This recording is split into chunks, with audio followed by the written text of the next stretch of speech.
too bad. Only 20 minutes late. That's not too bad. Hey, when you got Greg Howse here, man. Greg's already on fire tonight. I'm warning everybody. Greg is on fire tonight. He's loaded, ready for bear here. So that's what we want. Show number 75, man. We are. He's all amped up by that vitamin B shot he got today. No doubt. Yeah. Well, yeah, they went to the doctor and they gave me that super vitamin B. She's like, this ought to make you feel better. All right, here we are.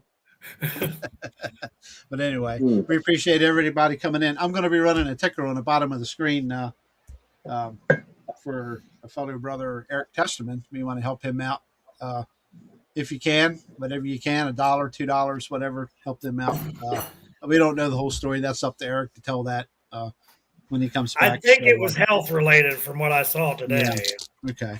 Yeah, I didn't have a chance to keep up with any of it today, but help him out, please, if you can. Oh, there's Squirtle.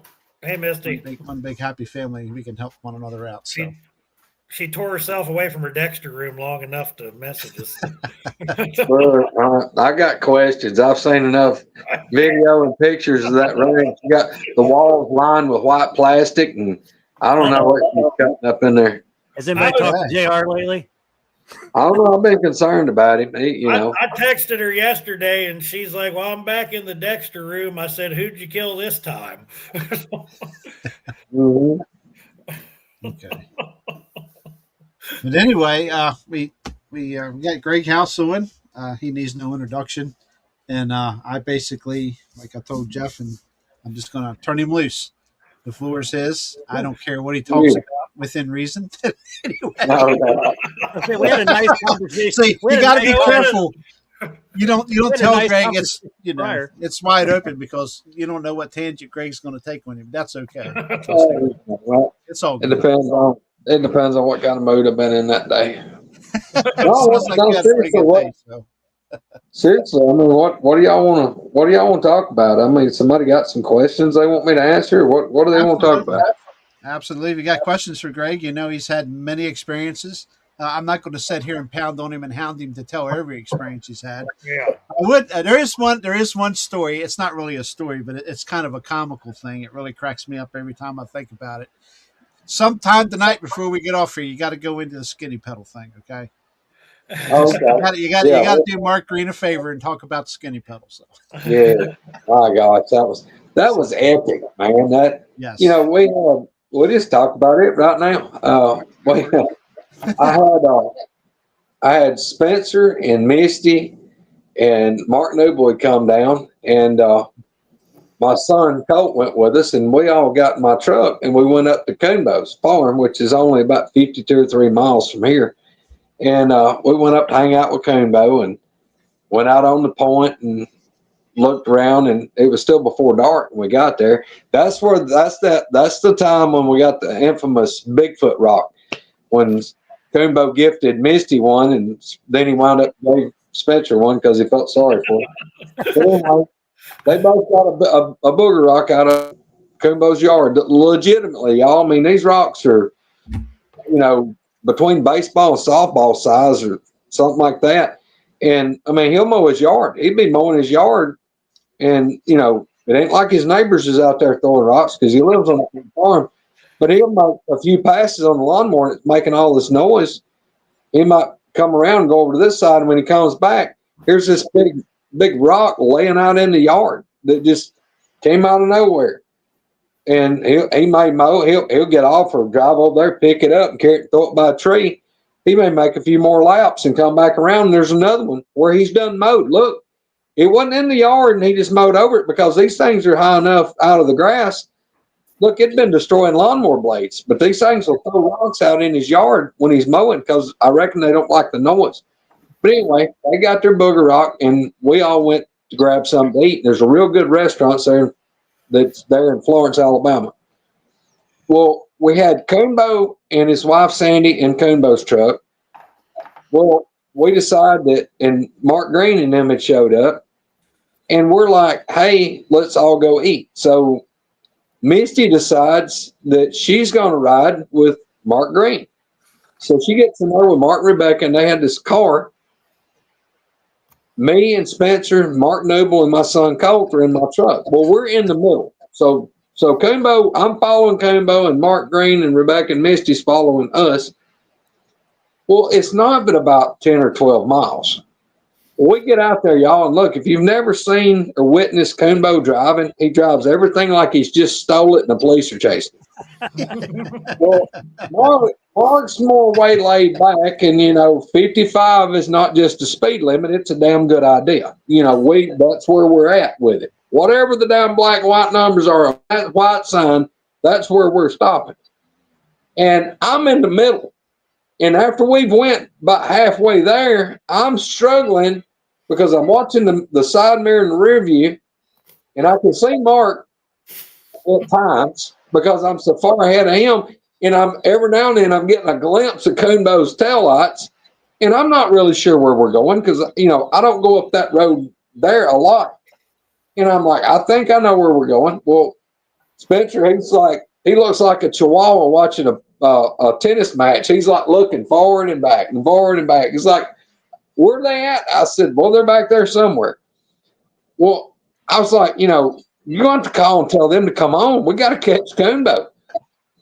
Well, he calls Misty and she answers. And he's like, what are y'all doing? What are you doing? I said, tell him to mash the skinny pedal.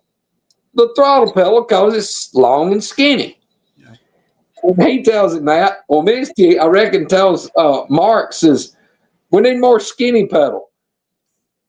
And for a minute, he didn't know what we was talking about. And then when Eddie, I think Mark Green actually let out a cuss word, and then he got tickled. And I reckon the whole wad and everybody in my truck's laughing because they had apparently never heard, give it more skinny pedal. And we get to the restaurant, and everybody was crying, laughing. But that's how the damn skinny pedal. So that's the reason Mark still gets picked on, or you'll hear remarks about, we need more skinny pedal. I believe the word was asshole, if I remember correctly. Yeah. And what was the funniest part of it was Spencer was just repeating what I said, and he's the one got called asshole. We did drive kind of slow for him when he was following us to breakfast. So yeah. Oh yeah. Last morning, yeah. Look, I'm telling you, y'all, Mark Green's about a straight-laced dude. I mean, he ain't gonna violate no laws. But yeah, he was in what do you call? It'd be like sightseeing mode or something, and he's just taking her time. And here I was strung out in the middle. I was just trying to catch up and back up and catch up, back up. I'd get up close enough where I could barely see Coonbo, and then I'd lag back where Mark could finally see me. And we all made it. We made it there. Everybody got there. We got to eat. If anybody's ever in Florence, Alabama, that place is called Stanfield's. Stanfield's. And it is freaking awesome. It's one of the best restaurants to me in North Alabama. Wow. Yeah, Mark has actually apologized to me for cussing. Now, I love Mark to death. I do. He's one of my favorite people. He apologizes for everything.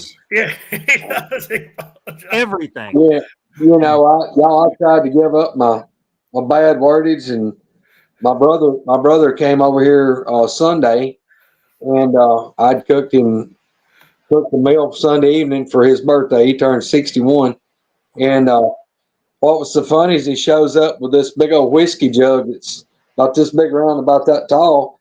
And the thing is, I don't know how much, it's over a liter probably. It was a big jug. And it was that swear jar whiskey. And it says swear jar on it. And it's got a big old mouth lid. And he gave it to my daughter and he said, look, make your daddy fill that up for you. Yeah. So, Yeah. I reckon I'm about to start throwing money in it all the time. There you go. Did it have any whiskey in it? No, it was dry. He must have spilled it. He must have had to empty it before the. Yeah. He didn't give it to her. Was still had whiskey in it. It was dry. She's only 13. But I've had to put money in the swear jar at the VFW before. I might have filled the jar one night and then been asked to leave. But before Abby left, I got a table right here. I throw all my junk on. They was probably $7-8 in change, and there was a couple of dollar bills. I told her, I said, baby, just go ahead and rack them in there and I'll be paid ahead in advance. I caught my grandfather cussing one time, and he didn't know that I was there, and I turned the tractor off, and he was bent over in front of it working on something, and I heard him go, "For F's sake," and then he realized I was standing behind the tractor and shut it off. Misty's comment right there is a nail on the head, y'all. Yes. Yep. Yes, He's he about, is. for our generation, he's about as southern gentleman as you're gonna get. Yeah, I would strive to be able to be that nice. Andy's got all of his dogs named after John Wayne characters. So Yeah. I mean, y'all look. I mean, I try to be a better person, but I hang out with people like Spencer and Roger and Misty, so there's only so much hope. Why don't you tell us about your trip to Michigan in the past? Oh, my trip, man. Look, I've been to Michigan one time in my life. That's only time this bag of bones has been off the U.S. soil. We went to Sault Ste. Marie, Canada, and went all the way up, went across Mackinac Bridge. Wait a minute, they let you in Canada? Believe it or not. Now, look, we didn't stay about 45 minutes. I think I got some type of sandwich that was weird as hell, and I got some change to bring back with me so I'd have some Canadian money, and that was about it. Look, we never got out of sight of the gate where you went across, and just to say we went. And but now, look, the coolest part of that trip was going across Mackinac Bridge. Oh yeah. I don't know if Wanda actually saw it. I think she was in the floorboard the whole time because she's for the bridges. That's how Erica would be. Yeah, y'all. I mean, that's something to say. That is a feat of man's ingenuity. But yeah, man, we drove up there. It was like 17 hours. Going up, we drove about halfway, and we stopped and got a room and went on up. It was me and my wife and my mom and dad. We stopped and look at Sorry, that. Greg. I look, Roger. I can't help it, brother. It's on you. It's on you. I'm the bad influence. I think my next tattoo is going to be an actual black sheep. I think that's what I'm getting. So, but anyway, we went up there and we stayed like 8 or 9 days, and y'all, it was glorious. We were up there. My friends up there, or mom and dad's friends, live on a smaller lake, and it was gorgeous, man. The terrain reminded me a lot of North Alabama, except they don't have all the underbrush we got. I mean, their woods you can actually see. Ours is like, 6 foot in the summertime. You're good, but go to Maine once and try to get through one of them little thickets. Yeah, that cracked me up. I asked Dad's buddy up there. I said, "Man, why don't you come deer hunt with me this fall?" He just cut his eyes and looked at me with his head cocked sideways. He said, "I don't know how y'all kill anything." I said, "What do you mean?" He's like, "Man, we've been coming to Alabama for several years. They own like 4 or 5 condos at Gulf Shores and Orange Beach, and they got some in Pensacola, and they had some over at over in Mississippi, Biloxi. They had a couple in Biloxi, so they had a bunch of condos." And they would come down and I call them flying down for being snowbirds in the winter. They'd get out of that snow and stuff. Well, he wound up, he said, "Man," said, "y'all's woods." He said, "I don't know how y'all kill anything. Everything's so thick." He said, "I don't know how anybody kills anything." He said, "Up here," he said, "we can see out through our trees." I said, "Yeah, that's the reason stuff can hide down here so good." Well, yeah, he never would come hunt. He said, I don't know how y'all kill anything." I said, "Well, you just get used to it. It's wherever you live, you got to learn how to adapt and overcome." Right. But yeah, y'all, we came back. The funny part coming home, Mother had nearly a brand new Dodge car. It's 4-door. And we loaded up that morning up about midday. And we're strolling back. Now, look, we drove. I mean, I did all the driving up, all the driving back. Well, coming back, it done got late. Now, I'm talking about it was like by midnight, my mom and my wife was in the back seat.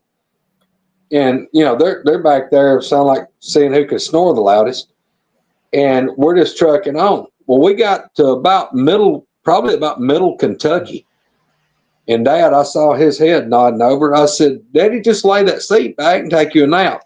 He said, well, I figured you'd stop. I said, well, I'll wake you up when I get ready to stop. You just keep going. If I go to get a room, and I just filled on up with gas, and he lays the seat back a little and goes to sleep. Well, when I finally got off the interstate, it kind of made a little bump, and it woke him up. He picks his head up. He said, are you about ready to stop? I said, yeah, about 32 more miles. He looks around. He's like, where are we at? I said, when we stop, it's going to be at home. He said, what? I said, yeah, we'll be at home. We're 32 miles from the house. So I drove. The only time I stopped coming back was to fill up with gas a couple of times. And I drove 17 hours. Y'all, look, when I got home, I felt like I was going to go into a semi-coma. That's a long way up there. They live in Traverse City. Well, Greg, Oh, yeah. wasn't it you that was telling me? And I remember this because we were on the phone for like 3 hours one day, and hell, I didn't even know Al was sitting next to you in the man cave, and you were talking about going to Michigan and how he didn't even know any of his neighbors. Dude, look, like here, the community that I grew up in, and even now, I probably know 90% of the people within a 5-mile circle of where I live. But up there, they've lived on that lake for help back then. They had lived there for like 23 years in the same house. And I walked out just out in his driveway, and there was a guy, a Southern Hospitality, I see some dude. I'm like, hey, how are you? And this dude looked at me like I'd pulled a gun on him. He like whirls around and goes in his house. Well, I walked up to Dad's buddy, and I was like, what's the deal with your neighbor? He's like, what do you mean? I said, we were standing outside, and look, their driveways wasn't 12 foot apart. He was just on the side of some bushes. I said, what's the deal with that? He said, what do you mean? I said, well, I spoke to him, and he acted like I offended him and went in. I said, what's his deal? He said, I don't know who he is. I said, well, you just got there? He said, no, he's been there probably, like 15 years or something. He'd been there for years. I said, you don't know him? No, I don't have a clue who he is. Well, how in the world do you have somebody live next door and you don't even know what their name is? So that kind of blew my mind. That's not Southern hospitality. Somebody moved into our area. There's usually people go by and stop. Hey, how are you? Welcome to the community. And, Yep. if you need something or you got a question, call us. Here's my number. Not up there. That blew my mind. Yeah. Well, yeah, and it's the other Southern thing is going and telling people when you're going out of town. I never would have done that in Dayton, Ohio, but down here you tell them and they're watching your house for you. They're not, Yes, they're not breaking in. Yeah, we call that watch neighbors. Yeah. Oh yeah, we got them on this road. Yeah. Oh. Hillary is having a other conniption neighbors. here real quick. Sorry, Jeff. Hillary wants to know if you had any poutine in Canada. I don't know what we had. We had some type of weirdo sandwich up there. It was decent, but it was something odd that I never had. I don't even remember what it was. That's how spectacular it was.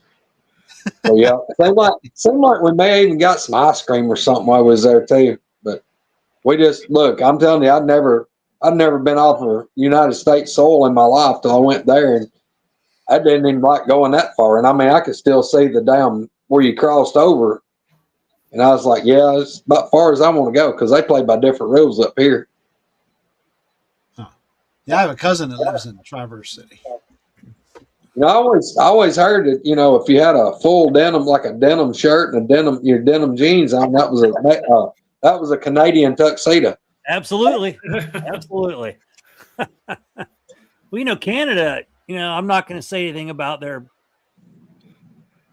political ideology, but that's some beautiful country up there. In fact, I think one of the things I always heard growing up was that most of the Westerns were filmed in Canada and not the United States. Yeah. Damn it. Yeah, we got to meet so many people from Canada now. I'm about ready to go up there and let them show me around and where they won't let me go to jail, maybe. It's just like, they got that. Look, here's the bad part about it, though. I don't know if I could really go because if my gun's not welcome, I'm not welcome. So Yeah, well, you can't go then. Yeah, you're not going then. No, it's like a growth on my side. I can't get rid of it. You can take your long gun. They're just weird about Yeah, handguns for some reason. yeah. I don't know.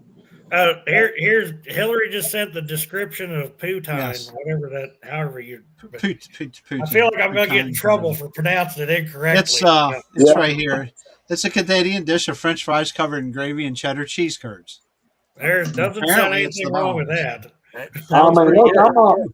I'm all about French fries and gravy. I just don't know what kind of gravy they got. Yeah. Yeah, that's how I've never had it. I've been to Canada a lot. So Yeah. the only thing I ever went to Canada and took part in was their beer. So Look, thank you, Hillary. Best compliment I've had in a while. Not She's my honorary. fault. I thought. She's the honorary one. She's talking about us.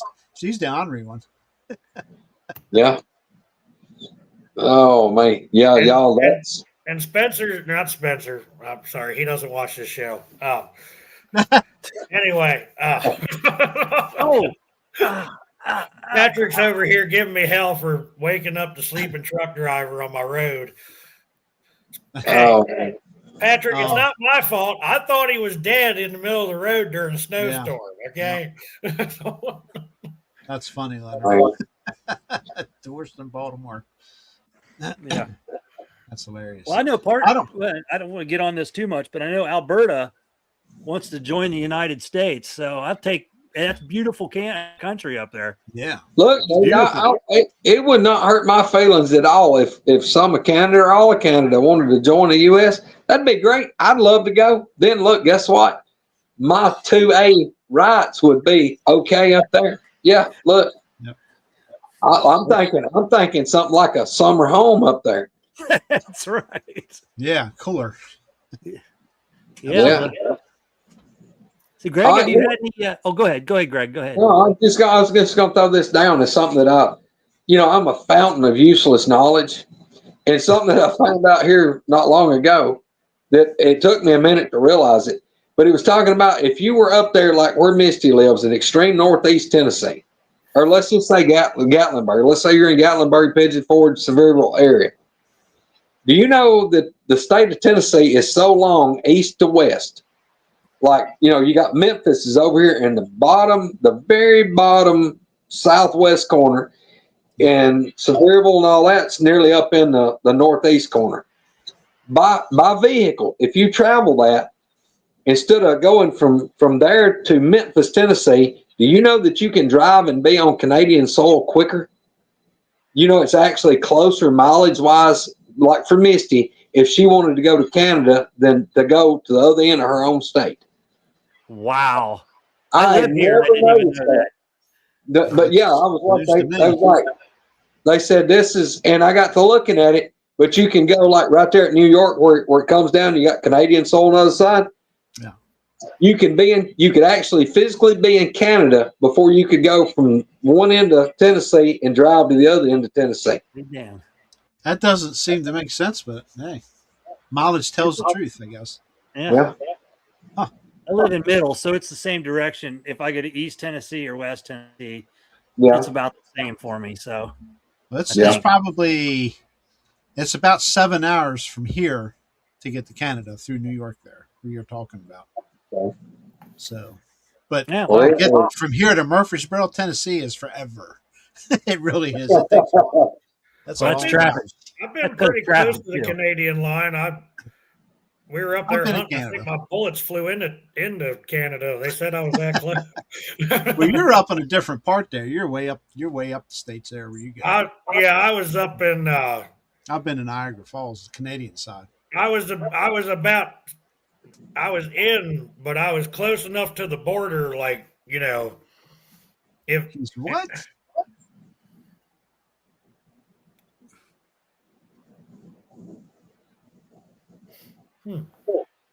You're not old down tonight, Jeff.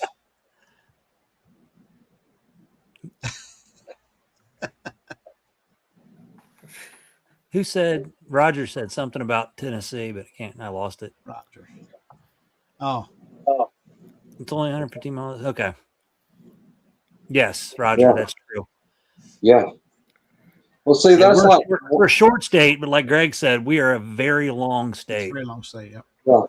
See, like from here, from here in North Alabama, y'all, it's not like 200 miles to get to LBL. It's not far. I mean, it's just really not, because Tennessee is so short. Yeah. Yep. Yep. Okay. And then You had a question? Greg, have you had any activity around your house lately, or the man cave, I should say? Anything? Oh, let's see.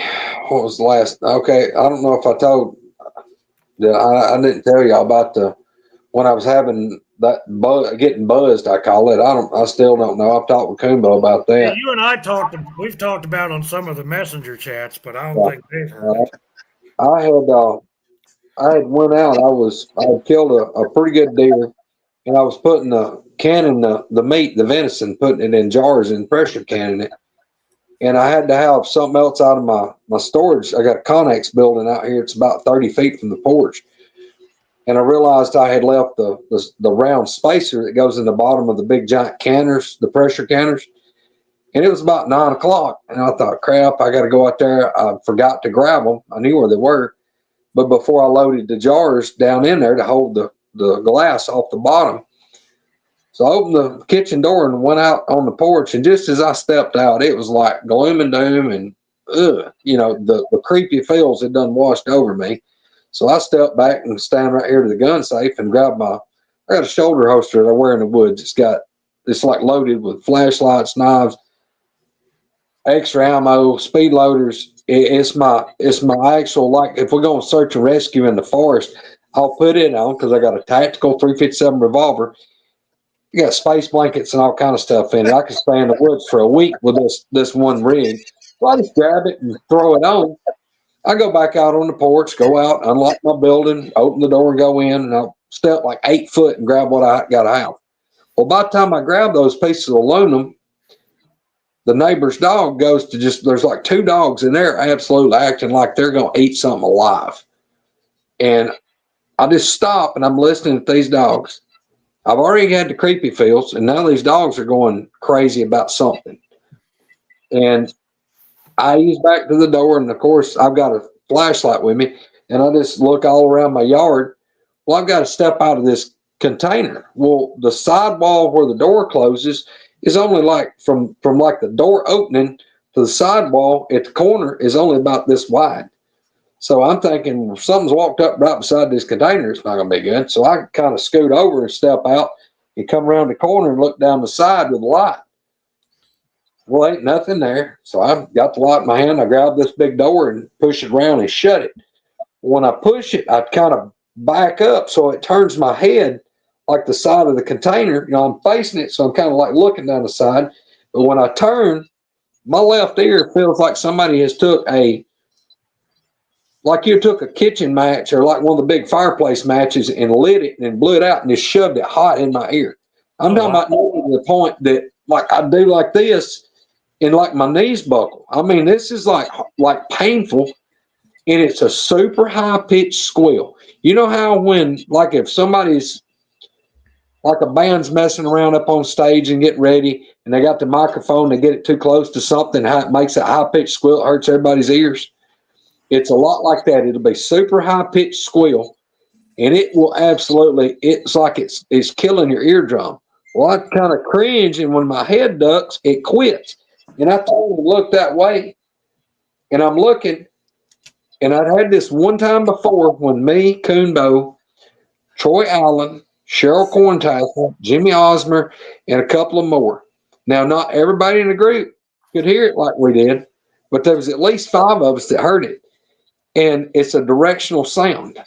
And if your ear is lined up, if your ear hole is lined up the way it's coming from, you can hear it. But if you move your head like it's coming from this way, and I turn my head and line it up with it, you can hear it. And it's painful. But if you turn your head like the opposite way, if you get out of alignment, you can't hear it. It's like it's not there. Well, I was standing there looking to where I knew it was coming from, and I could turn my head this way, and this ear would burn. I could hear it, and this ear would start it'd make you just cringe. And I stood there and turned my head 2 or 3 times, and it's like, yeah, it's coming as soon as whatever ear lined up with that one direction down the side of that Connex building, it would nearly buckle my knees. So I've done this a couple of times. I got the door shut. I didn't even try to lock it. I'm shining a light out through there, and I've done pulled a 357 out. I'm looking and I'm holding my pistol, and I backed my way. Would not turn around and walk to the porch. I backed to the porch, went up the steps, went inside, shut the door and locked it. I thought, I just laid the pistol on the bar. I pulled the holster off and just laid the pistol on the bar. Finished putting the meat in, get it canning. Nothing happened. Nothing else. I thought, well, it may be something hit on the cabin after a while, but nothing else happened. The dogs quit barking. I thought, well, this has been like 6 or 7 years since the first time I'd heard that, and the only time I'd ever had it happen. The actual next day, I was sitting in here, and Troy Allen called. I was on the phone with him, and this was when he called. It was probably 8:30. Well, about 9 or a little after 9, I realized I had to go get something out of the truck. I grabbed the same 357. Well, actually, not that 357, this other 357, and I just pulled it out and stick it in my pocket. And I go out the door and down. I got a walkway ramp that comes down within 5 feet of my truck where I park.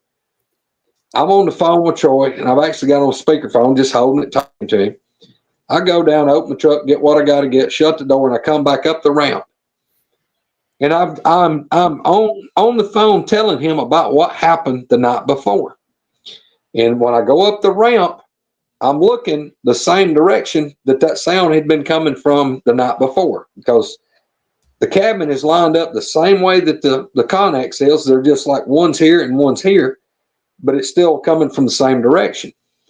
When I turn to grab the door to open it, when my head turns, I get hit again in this right ear.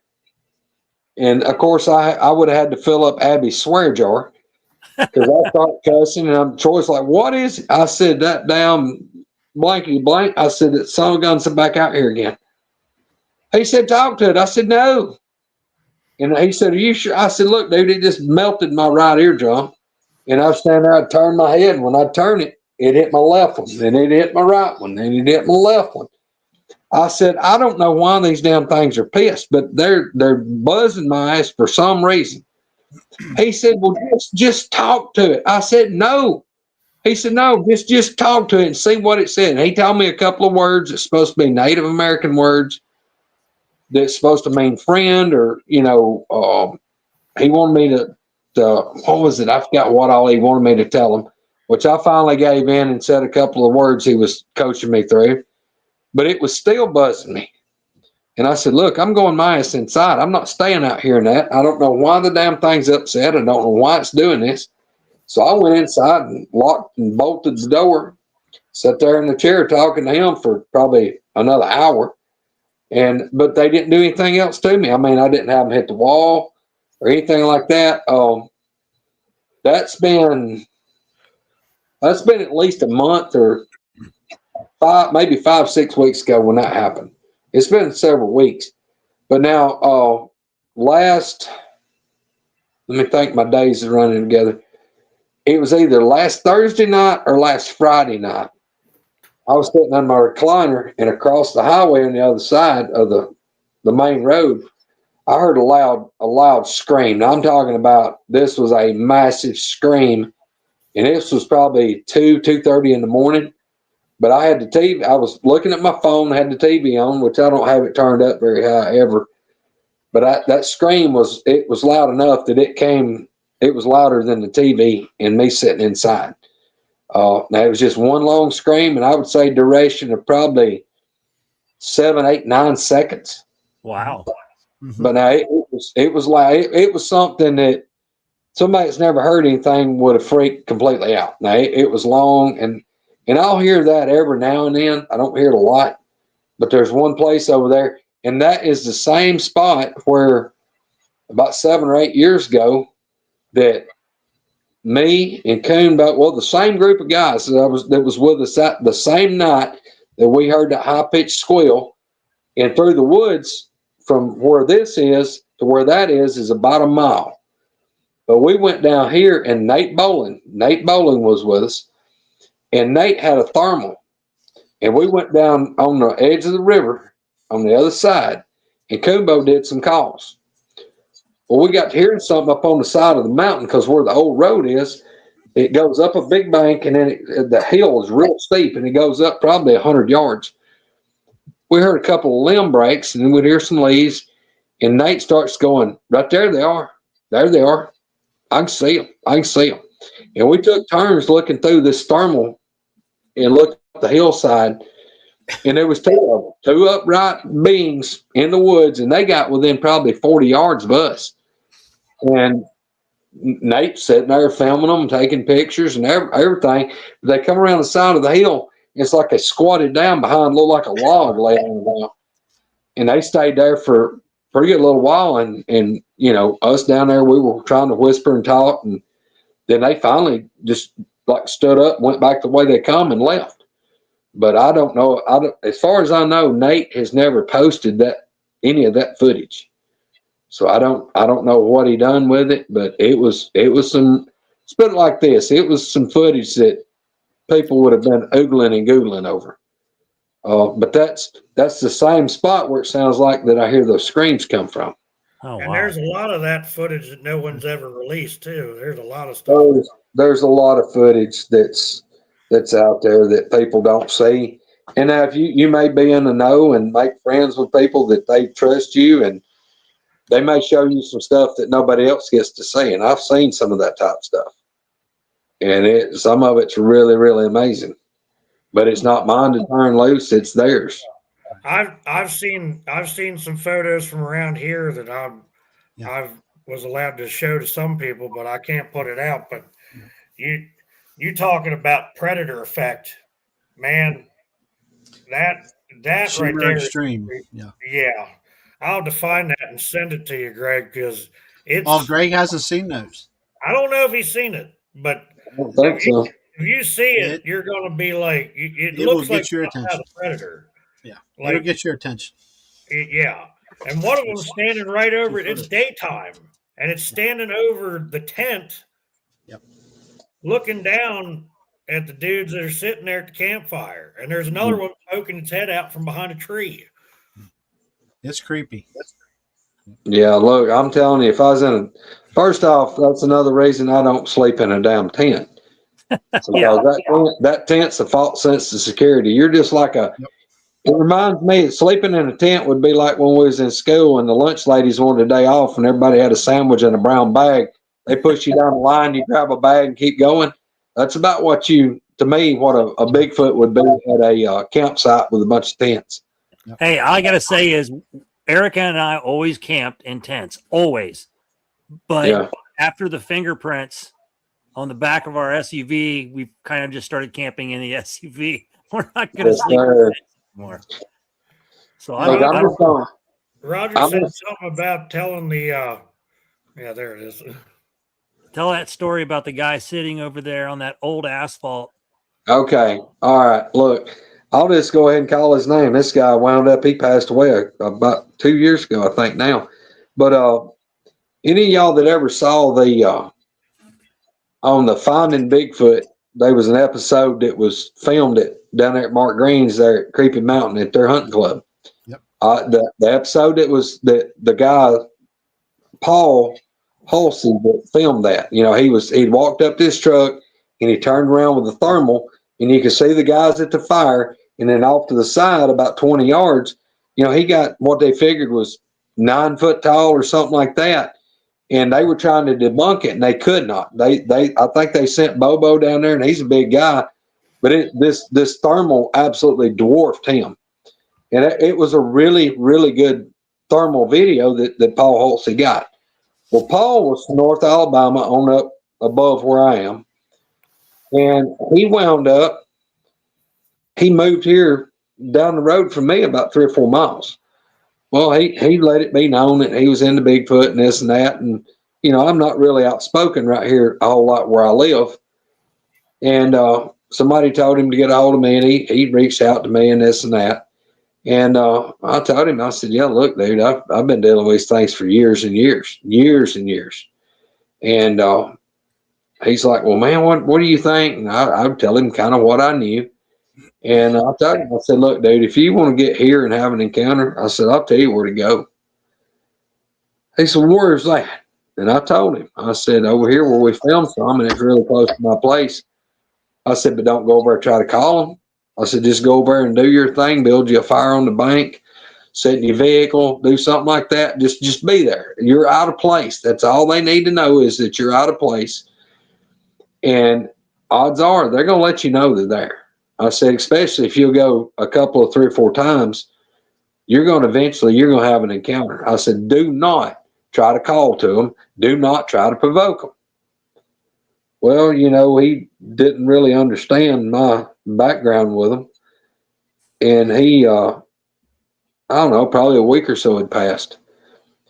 Well, he contacts me and he's like beside himself. I said, what is going on? He said, you ain't gonna believe it, you ain't gonna believe this, you ain't gonna believe this. I said, what? Man, I went down there and I pulled up in my Jeep and said I was sitting there, or his vehicle. I think it was a Jeep of some kind he had. But anyway, he was sitting in his vehicle and he stopped, and this is an old road, asphalt road that's no longer, you know, it's not open road anymore. He said, man, I was sitting there, said it's about 11:30 at night. And said, I was just sitting there and said I had the windows down, said, you know, it was pretty hot, pretty warm. And he said, I get to hearing something, said it sounded like it was pretty good ways up behind me.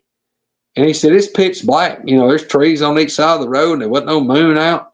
He said, I'm talking about black dark. You can't see your hand this close. He said, I'm hearing something and it's popping. And he said, it finally dawns on me, that's feet hitting this asphalt. And he said, I'm hearing it going plop, plop, plop, plop, plop, plop. And like it's running, but it's long strides. And he said, it's getting closer. And it's getting closer in a hurry. And he said, man, he said, I drew up like this thing's fixing to go over top of my vehicle. And he said, man, he said that, now look, on where he was parked, he was facing toward the river. And he was back from the river just a little ways. And off his right side, it goes off a big steep hill down to the river. And the left side, it goes up a big bank and then goes on up a steep hill. The same steep hill that I just told y'all about. He said that damn thing ran right down and had to get within 20 feet of my car. And he said it's like it was running straight behind me. And when it got right there at my car, he said that thing dove to the right and went just crashing down through the woods. And he said it went right on past me toward the river. He said, man, it was like big flat feet slapping the pavement. He said it wasn't no deer running. It wasn't. He said, I'm telling you, he said it was popping, just plop, plop, plop, plop, running down that asphalt road. And he was broke down about it. I said, dude, I told you. What do you think I was telling you? Well, man, I didn't think nothing like that was going to happen. So he got going over a lot. And he would tell me about an encounter. He'd go over and build a fire. He'd go over and, you know, cast out a catfish line and stick the rod up. He said, they'll come in. And he said, another, watch me. He said, you hear them walk, bipedal walking. Sometimes they're across the river from him, which the river there is probably 125, 150 feet wide and probably 20 feet deep. He said, they'll walk on that hillside over there. He said, every now and then, said they'll throw stuff out in the water. He said he'd had them on the side he was on come up and circle around where he had his fire built. And, but yeah, but that was him. It was Paul Howse. He lived here for about probably 3 years. And then he wound up, he moved to, I think it was Orange Beach down in Alabama on the coast. And then I'd heard that he'd passed away. And I checked his Facebook a few months ago. And sure enough, it was like 22 was the last time he'd posted anything. And I guess that's probably when he passed away. I don't really know what happened to him. But yeah, Orange Beach, I think that's where William Robinson lives. It is. That's right. That's where Rusty lives. Yep. Huh. Well, that's a shame. Yeah. But y'all, I mean, this has been just I would say a whirlwind tornado or something, this whole deal dealing with these things for the last 25 going on 26 years. But y'all, I've met people that there's no way I would ever met, just like y'all.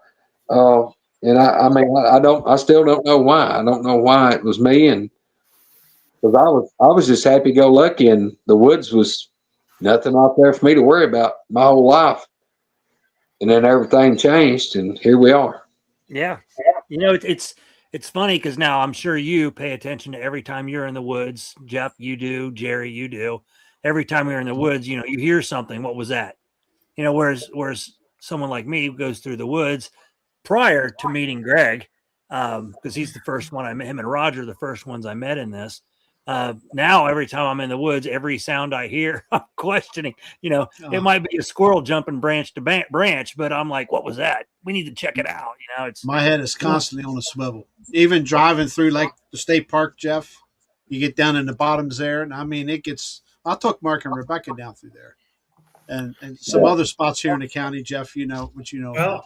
Your head's constantly on a swivel, constantly. Gary, I might have a treat for you. I got to go get it for my grandmother, but I think that one paper that my great grandmother saved. I hope so. Might have that Rock State Park the article about the Black Angus cow on 2 legs that the guy hit with the car in the park. That goes back to the 70s. I remember that. I remember the week that happened. That was big news back then. Yep. Big news. That's interesting. Yeah. Can't find it online. Can't find nothing about it. Yeah, I'm hoping when that guy re-releases his books that he's supposed to be re-releasing the Bigfoot Digest. So whenever that happens, there's a book that a local guy wrote, Greg, and it cataloged a bunch of encounters from our county. In fact, of all the counties that he did research on, Harford County had the highest number of sightings. Here. Wow. It was like this area. Yeah, 95 sightings from about the 1970s to the early 2000s. There's some good. I mean, damn things can be anywhere. We all know that, but I'm telling you, we got some really good spots. Just they're perfect. What was the name of the book? It was called the Maryland Bigfoot Digest. Yeah, it's supposed to be re-released, right?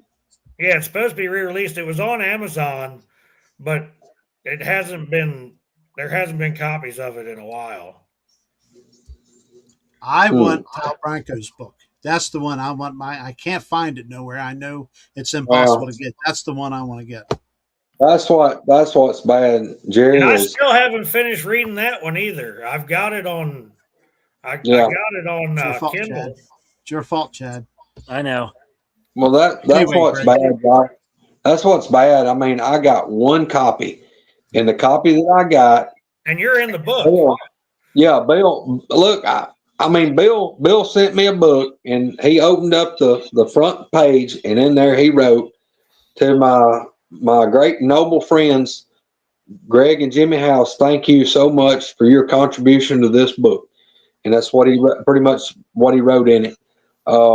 And I got it, and he signed it. Bill White, aka Tal Bronco. But I've got that one copy, and it stays in my gun safe. I don't get it out. I don't loan it. It don't go nowhere. I keep it. Now, Greg, he wasn't a real big dude either, was he? No, he was. I'm gonna guess he was probably 5'6" and might have weighed 170 pounds. He may not have been that tall. He may have been more like 5'4". He was a smaller guy. He was a small, he'd been like Jeff on crack. Hell, sounds like he's smaller than me. He was a small man. Yeah, I'd love to get my hands on a copy. I mean, I know you can get the Kindle or whatever it is, but I want the book.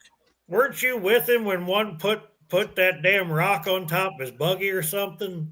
No, that was down at Mark Green's. Yeah, that was Mark Green's where that happened. Now Bill White, when I finally I'd done met Bill for a couple of years by the time I finally saw one. And when the first one I saw, when that thing come across the road, the one that it stepped out and then wound up launched up in the road. I was driving a propane delivery truck. And but y'all, By the time I got the truck stopped where that thing crossed the road, I stopped and I rolled the window down and I cut the truck off. And I was looking and listening. And I looked down and I had my cell phone and I was speed dialing Bill. And I was on the phone with Bill White within 30 seconds of me seeing that thing. He said, well, I can tell you something. I said, what's that? He said, this is as immediate a response to a sighting as I've ever had reported. I said, I'm still sitting in the road where the thing crossed like 30 seconds ago. And I started telling him, he was jotting stuff down. He was writing it down. And I was talking to him right then, just as it had happened. And then when I got home, I wrote everything down and made a big list. It's like 3 or 4 sheets of paper that I wrote it all out. And all that's in my gun safe. It's filed in my safe on that first encounter. But yeah, he said, you explain that like you're painting a picture for a jury in a courtroom. And that's what I tried to do. I said, look, it is. I can't help it. That's great. People appreciate that stuff, Greg, because details matter, man. I'm telling you. Well, absolutely. It kills me because, like, when people tell a story, they'll be like, well, I was going down the road, one jumped out of the woods, and it jumped up the road and it ran off. I've got so many. That leaves me with so many questions. I've got what was it doing? Well, it jumped out, and it had to be something else. But y'all, for me, the thing about it, I think one reason that I can be so detailed on it is because I don't have to close my eyes. I can rewind a VCR tape and watch it over again. Rewind it and watch it. It's scorched in my mind. I can see it happening right now. It's like it's that strong. 100%.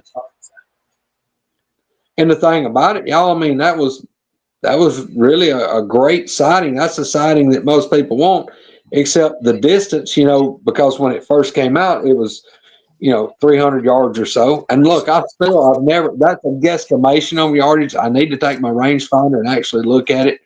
But it was a pretty long way. Before you answer that question, I'm going to say no, because he's got more fire and ammunition than the government's got. No, I've never had anybody approach me.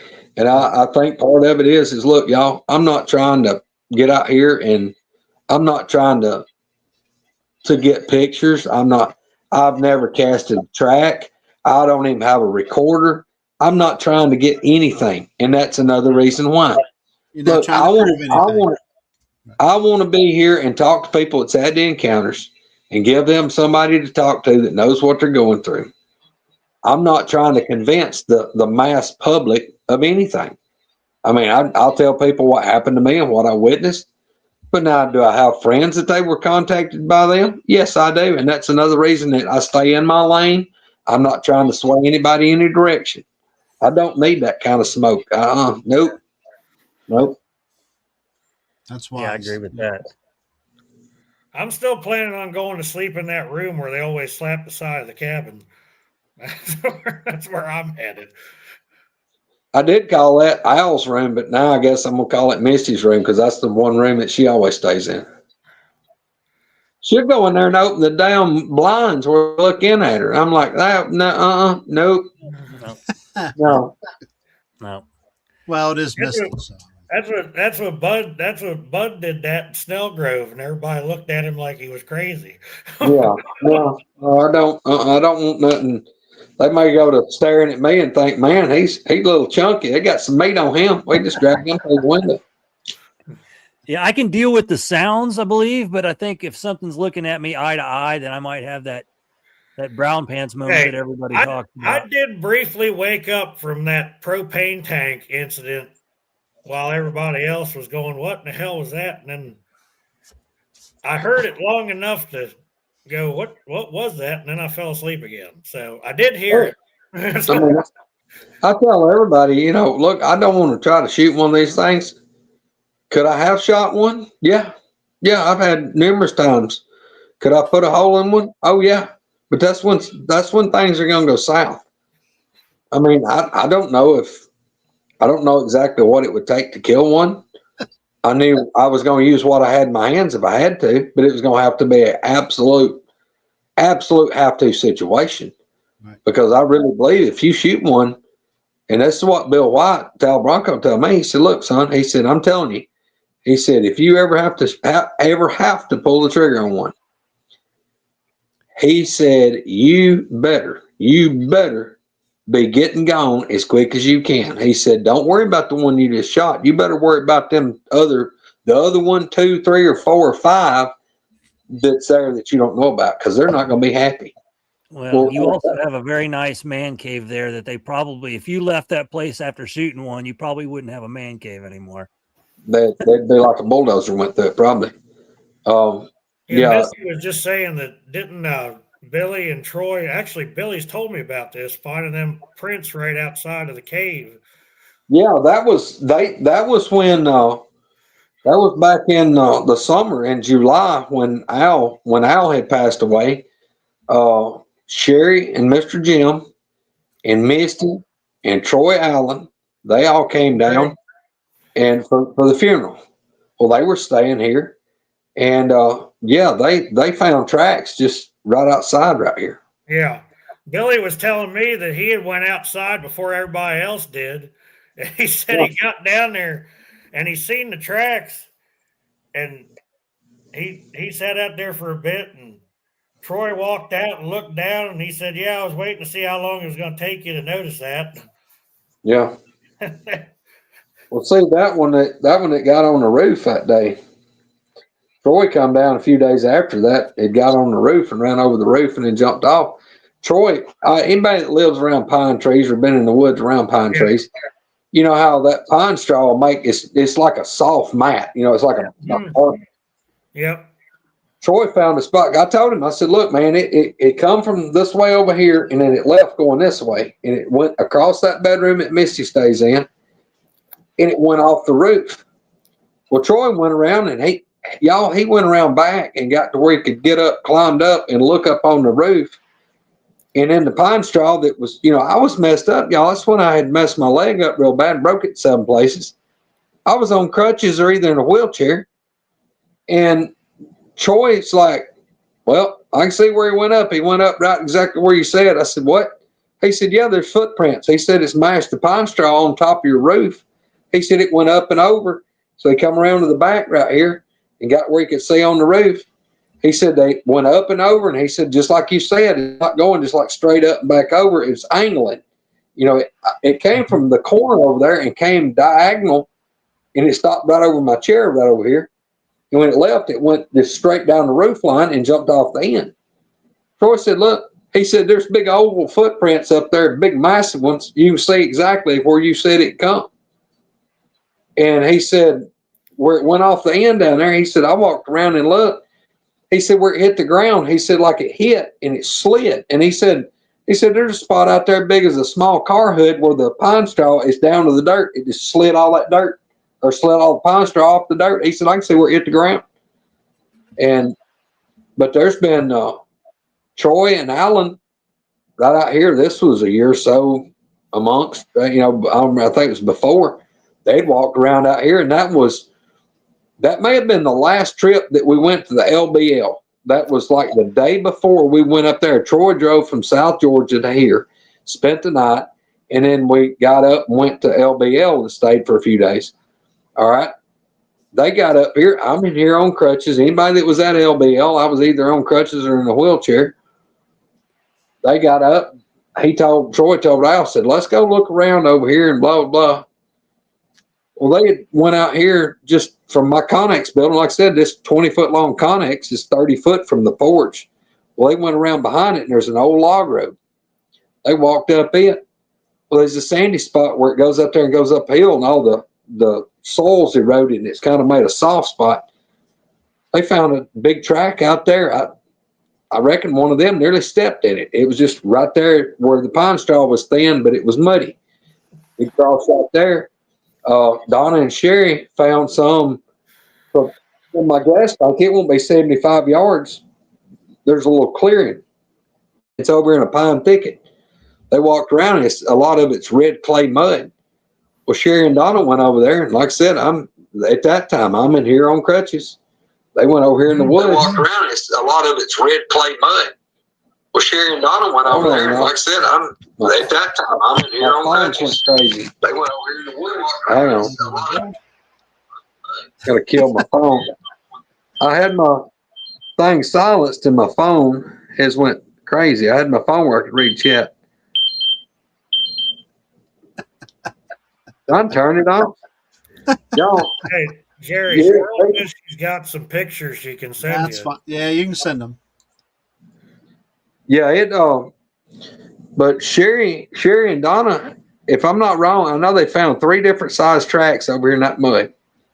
And one of them was like 8 or 9 inches, and one was like 14. I think the other one was 18 inches.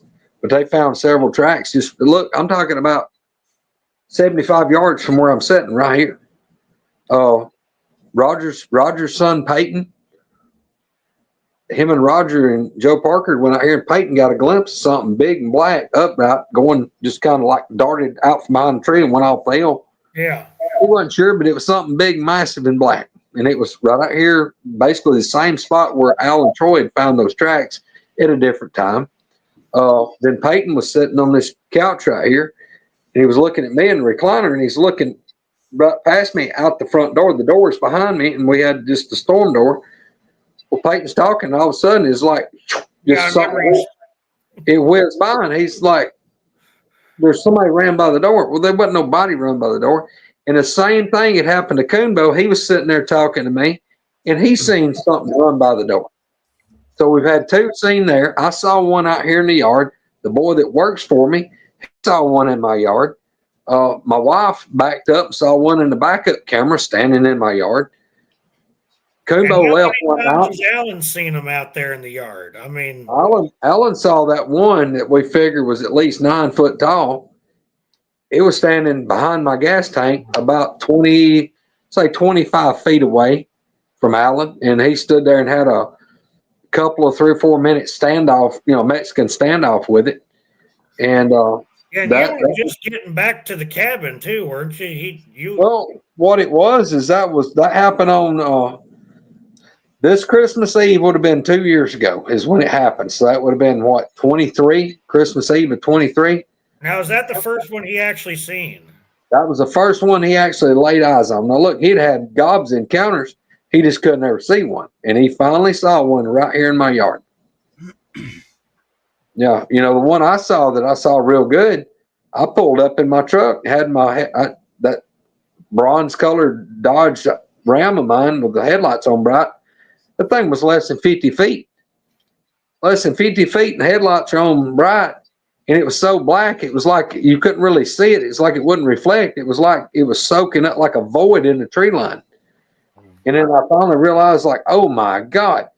And I'm just getting a total side profile, and it kind of turned just a little, like its whole upper body kind of twisted. And that thing went just that quick, just was gone. It unreal. And y'all, it ran within less than 10 feet of the corner post on my porch. And I could gauge how much it liked being, up to the roof. And conservatively, that thing was 9 foot or better. It was at least 9 foot. But it was jet black. That's wild. But y'all, I've had photos we'll show here in a few minutes. But I've had, Troy Allen's been here. He's had encounters. He's had all kinds of stuff. He's been here when they hit the cabin. I don't know how many times he's been here if they've hit the cabin, but a bunch. Well, Greg, tell that story about the time he about scared the shit out of himself with the neighbor's archery target, or was that your brother's? Oh, that was my brother's archery target. He was plundering around. You go in my front yard toward the river, and it goes off a little hill. Laugh about this one. Yeah, I've got a road that makes a loop on my property right here. And it's got a hell of a view looking off this mountain down at the river. Well, Troy's like looking out through there, and he's walking in this log road. And by the time he turns his head, he kind of come around the corner. Well, my brother is he's a competitive archery shooter, and he won last year for the state of Alabama. He won it was the Alabama Archery Association and Alabama Bow Hunter Association. He won he was the top archer in the state of Alabama point wise for all the tournaments they had. So he actually won 2 medals for both of those. So he's that's cool. all he won't hunt with a gun. He hunts with a bow. So he's got bow targets set all out in my woods right here.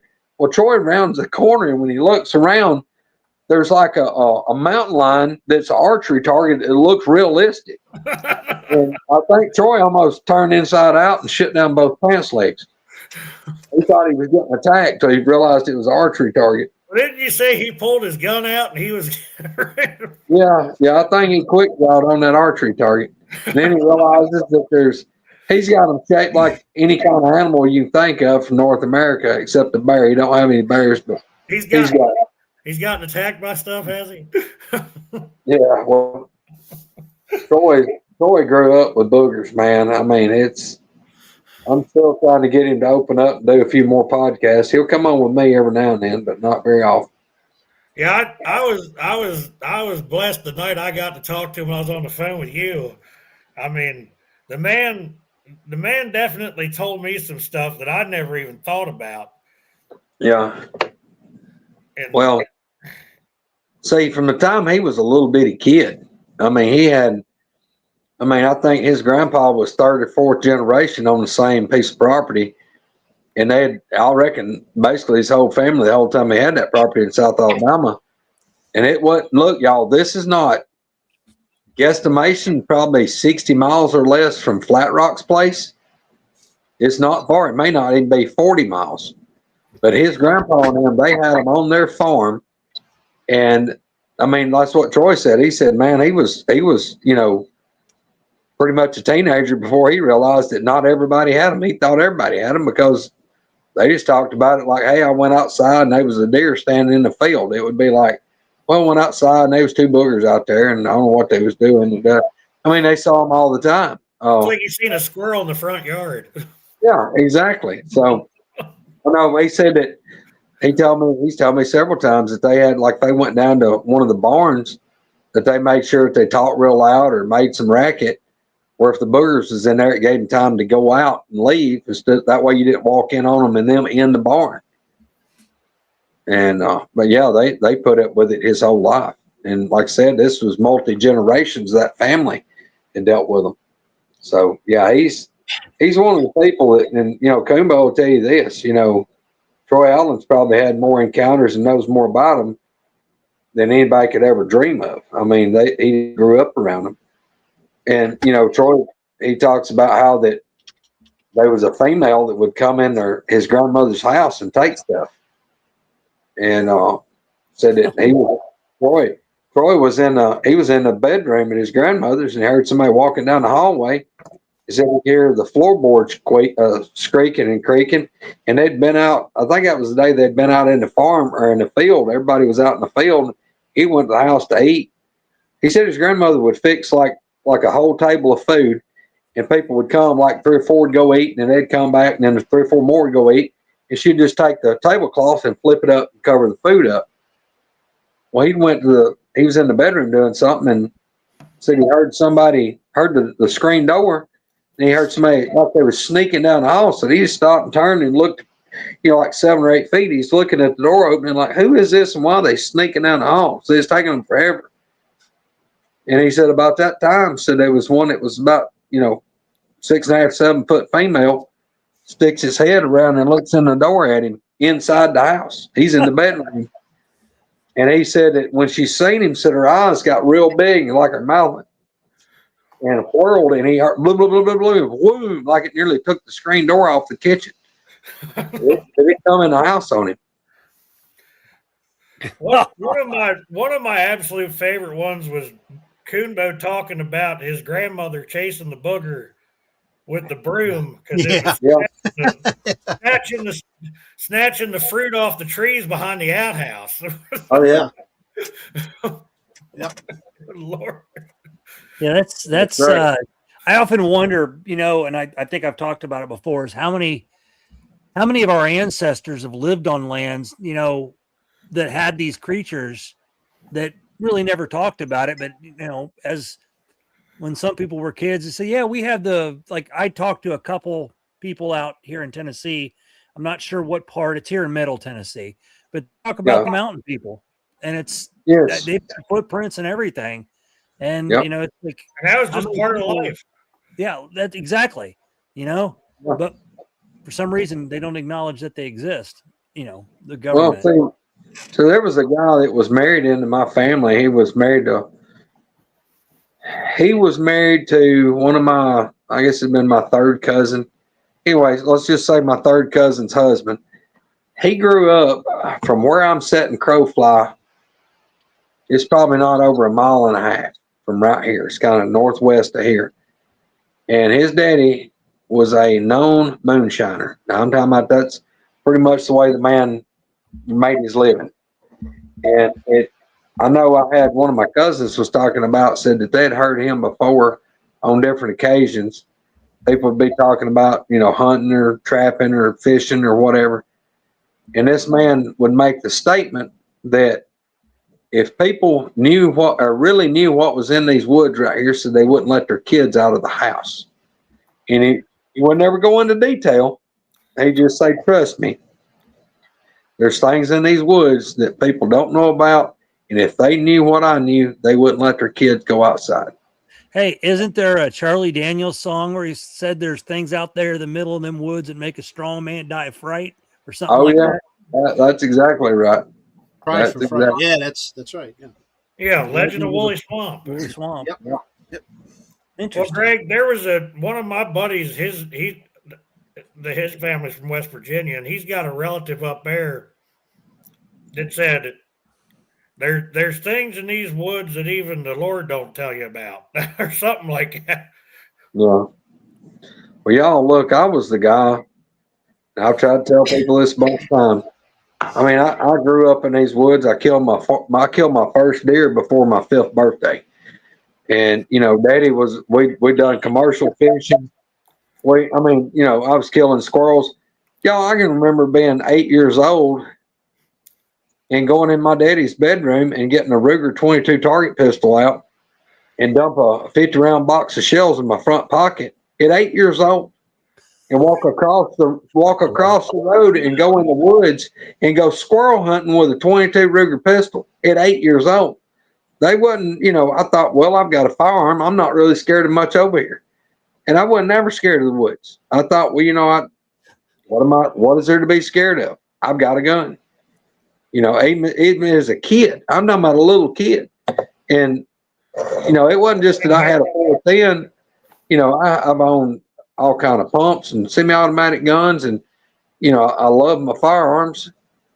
But, you know, my whole world changed right in there around 2000 because I had something introduced into my life that wasn't even supposed to be real. And there for a long time, till 2009, I couldn't even make myself convinced that that's really what I was dealing with. And y'all, I had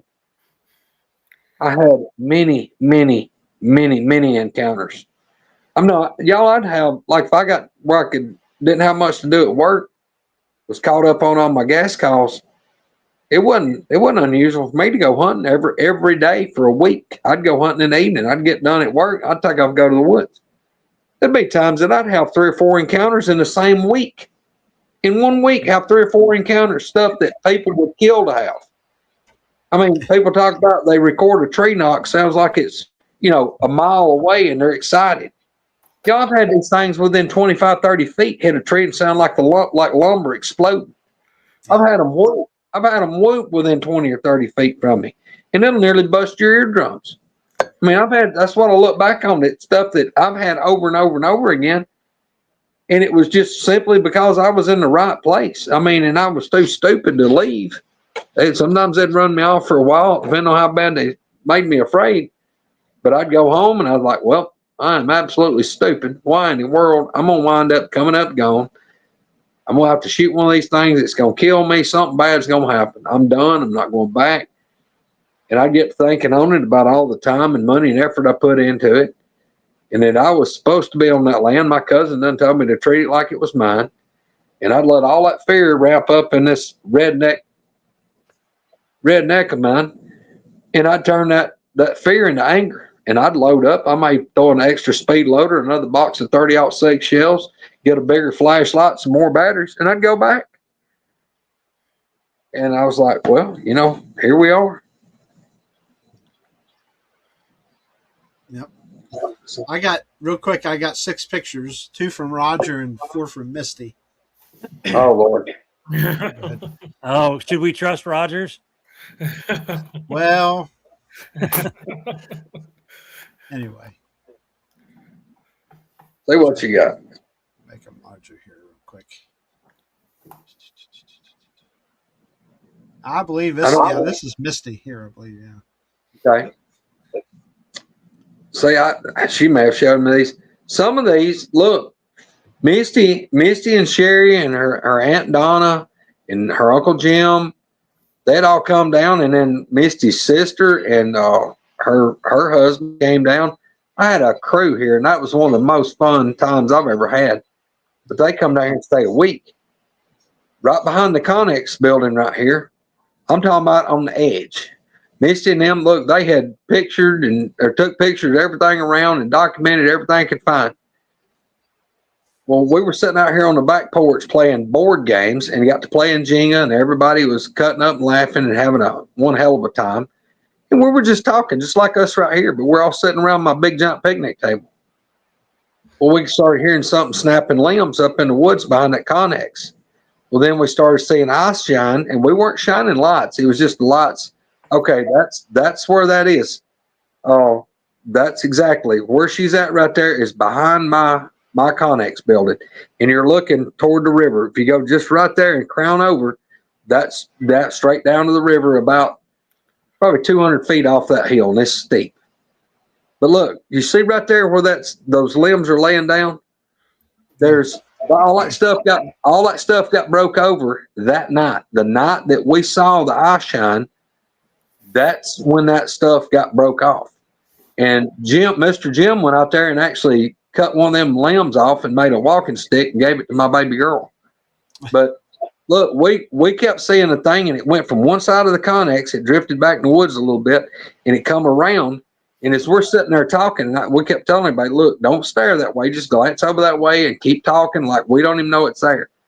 Well, Misty's brother-in-law was sitting up on my porch railing, and y'all, there was a rock the size of a damn golf ball. You could hear it clipping leaves. It come out of the woods from where those red ice shines was, and it went right behind Hunter's back and hit in the yard and went bouncing across the yard and went up in the woods on the other side of the yard. But the thing threw a damn rock up there right by where we were all sitting. Wow. But it broke all that stuff got broke off that night because they'd walked out there hell for 2 or 3 days before, and none of that was broke. But after that thing come in that night, all that stuff was broke. And that is right behind my Connex building. It's weird because, you'll have people say, well, that could have been the wind. But looking around there, Greg, there's trees that are the same exact size that aren't affected at all. Yeah. It's just those particular trees. Yeah. And one of them I saw in there was not even broke. It was like it was absolutely bent over. Nobody can see what I'm doing, but it's like it was, instead of snapped, it was just bent over, stuck down. That's you wild. Can see that one. Yeah. And that's pretty dry ground there. See how that's twisted up? Yeah. Oh, wow.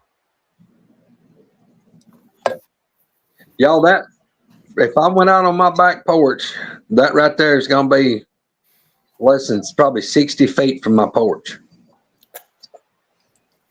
Jeez. Wow. That's too close for comfort. Wow. Well, what's really bad, Jerry, is when you're sitting here by yourself. Yeah. And that thing hits the wall right here.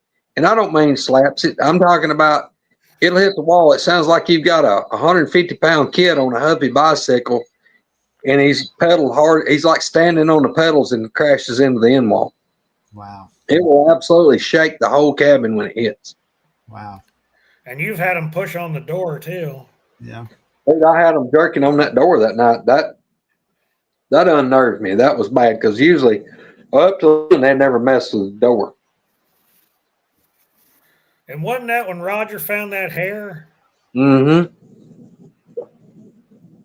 Yep. And it looked like a oily streak across the door, like it was standing off the porch and reached across and grabbed the handle and was jerking on it. And it looked like the forearm had made a line, like an oily line, and you could see the hair in the oil. You know what I'm saying? Like the print where the hair had mashed. Sure did. So I don't know. I mean, there we go. There's now look, that's on my other piece of property that's on the lake. And I got that big rock shelter bluff that y'all, I wish I had. I've been threatening to take a track hoe and sit right there where my Jeep is. I built the road in there with my dozer. And I've been threatening to take a track hoe and rake those big rocks and stack them and close that front end and make just a getaway or a cabin under that bluff. From right there at the edge, the top edge of that bluff, if you walk straight in, it's probably going to be 40 feet or further to the back of that. And that thing is, I mean, y'all, it's tall. It's at least probably 16 foot from where the water drips off to hits the dirt. Wow. It's tall. Okay. And it's going to be, that thing's probably pushing 60 feet or better wide, like from the right side. Even I see the big tree behind my Jeep, the big birch tree right there, the beech tree. The cave actually, or the bluff actually goes several more feet onto the right. That's not in the frame, and it actually goes a little further to the left side too. Wow, that's pretty neat. But That's pretty cool. That would make a nice little hangout. And that thing up under it, you can tell that the American Indians has they've been under it. I mean, it's got creosote in the top where there's been a lot of fires built. Yeah. But on Craig's question there, the old property, yes, the property where I did hunt, my cousin sold it, wouldn't sell it to me because he was afraid I was going to get killed down there. The people that wound up with it and was hunting it, yeah, they started having encounters from nearly day one. And the guy that bought the property really didn't believe the boy that was hunting it till that guy was down there and had an encounter himself and about scared the hell out of him. Now look, y'all can see how bad the lake is down right now. If you go down here, I've got a place built where I can go out into the lake. Hopefully I'm gonna concrete it and have my own private boat launch. But right now they pull the lake down really, really bad for like the winter rains, and it'll get down to like the original creek channel. But when they about probably February, that thing will be right back up to the wood line. It'll be completely full. Wow. But that's how you're looking at that's going, yeah, that'll be down. No, that's upstream. So all of that is your property, right, Greg? Well, Chad, I've got, that's probably the property that joins me. If he's standing there right at the bottom where I'm going to put my boat launch, some of that's government property, some of it's private land. But now mine, I own 777 foot of waterfront right there on that river. Okay. This is not that big a piece of property here. I've got, let's see, I got 4.5 acres, but the way it lays, it's kind of a triangle shape. So it gives me a lot of water frontage. But now the other piece of property I've got 1,264 foot of waterfront on it. Okay. Wow. So yeah, Greg, you think Roger's ever going to ride with you again after you took him up that goat path? Well, I don't know. Maybe I didn't scare him too horribly. It's pretty steep, and it was my road's washed out. I've got to get my bulldozer over and do some work. I was just laughing watching that video. I'm looking at it going, that looks like some of the ridge trails over here we used to crawl up, and you'd have about the same amount of clearance trying to go around it. And we were doing that on a four-wheeler. Yeah, we went to visited Garrett Morris and his wife, Catherine, I think. And they got one of those Rubicon Jeeps. It's all set up for hill climbs and everything. And they took us for a ride back in their property. And that was Erica's first we're going to hit a tree thing. I think, everywhere we went was straight, straight uphill between trees. So she has another new love now, and that's four-wheeling in the woods, I think. Yeah. Well, look, I told Roger and Peyton both the other day, I said, look, don't worry till you see me nervous. Then, look, if you see me nervous, then you may want to have concern. It sounds like a fun ride to me. I used to ride up, Matt, where you'd be to the point where you're like looking in the back seat that you're going, thinking you're going to roll backwards. I feel like I'm going to end up against the back window. I had a 79 Chevy Blazer with 40s on it, and I used to take that baby out in the woods all the time. And there were some times I thought that beast was going to roll out from underneath of me. Yeah, that where we were at going up that one place, that one washout was nearly as deep as the Jeep, and I was trying to stay out of it, and we went up there, and I realized that part of the edge over here had caved off, so I went so far, and I had to stop and back, and that was fun, backing back down. So I had to actually straddle. I had to straddle that big rut and go out, and then he had a rock step up, probably a couple of feet high. I had to get the Jeep over that rock, then cut back to the left because the next rock was about 3 foot high. I had to get cut left and angle over it and crawl. But hey, look, that's why when I had that blowout about a month ago, I had brand new motors put on, and they are nice. They definitely seem like they're bearing them tires you had on it. Oh, dude, these them new tires, man, they got 3 directions on them: forward, backwards, or down. If you ain't going one of the 2 directions, you're gonna sink it because it's digging a hole. That's like the new ones I got on one of the trucks now. Before the mud would just get stuck in the treads. Now it just digs to China. Yeah. Well, it's a good thing for a Jeep. I mean, you take like that CJ I've got. That's a 2002, and I don't have but like 111,000 miles on it. So I don't drive it a whole lot just because I hunt right here close, and I don't go anywhere long distance in it. Well, now you got your camo pickup to hunt out of, so yeah, I mean, I still love my old trucks, my old beaters. Man, it looks like when I got everything in my house, it looks like we're having a car. It looks like we got a car lot. Because I got to think for a minute. I got a winch. You just keep the tires on the ground. Yeah, that's what I actually told him. I said, "Don't worry, I got a winch." I said, "We can keep the tires on the ground. We're good." I said, "If we lay it on the side, we'll winch it out and flip it back up on the wheels." Now this one here. This is a good one. Yeah.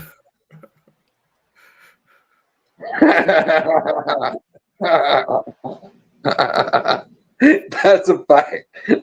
That's a fact. I'm telling you, I thought Spencer had bit a hole in the seat back there with his ass cheeks. He was hanging on some tight. Nice. Kind of makes you wish you still had that Samurai, don't it, Greg?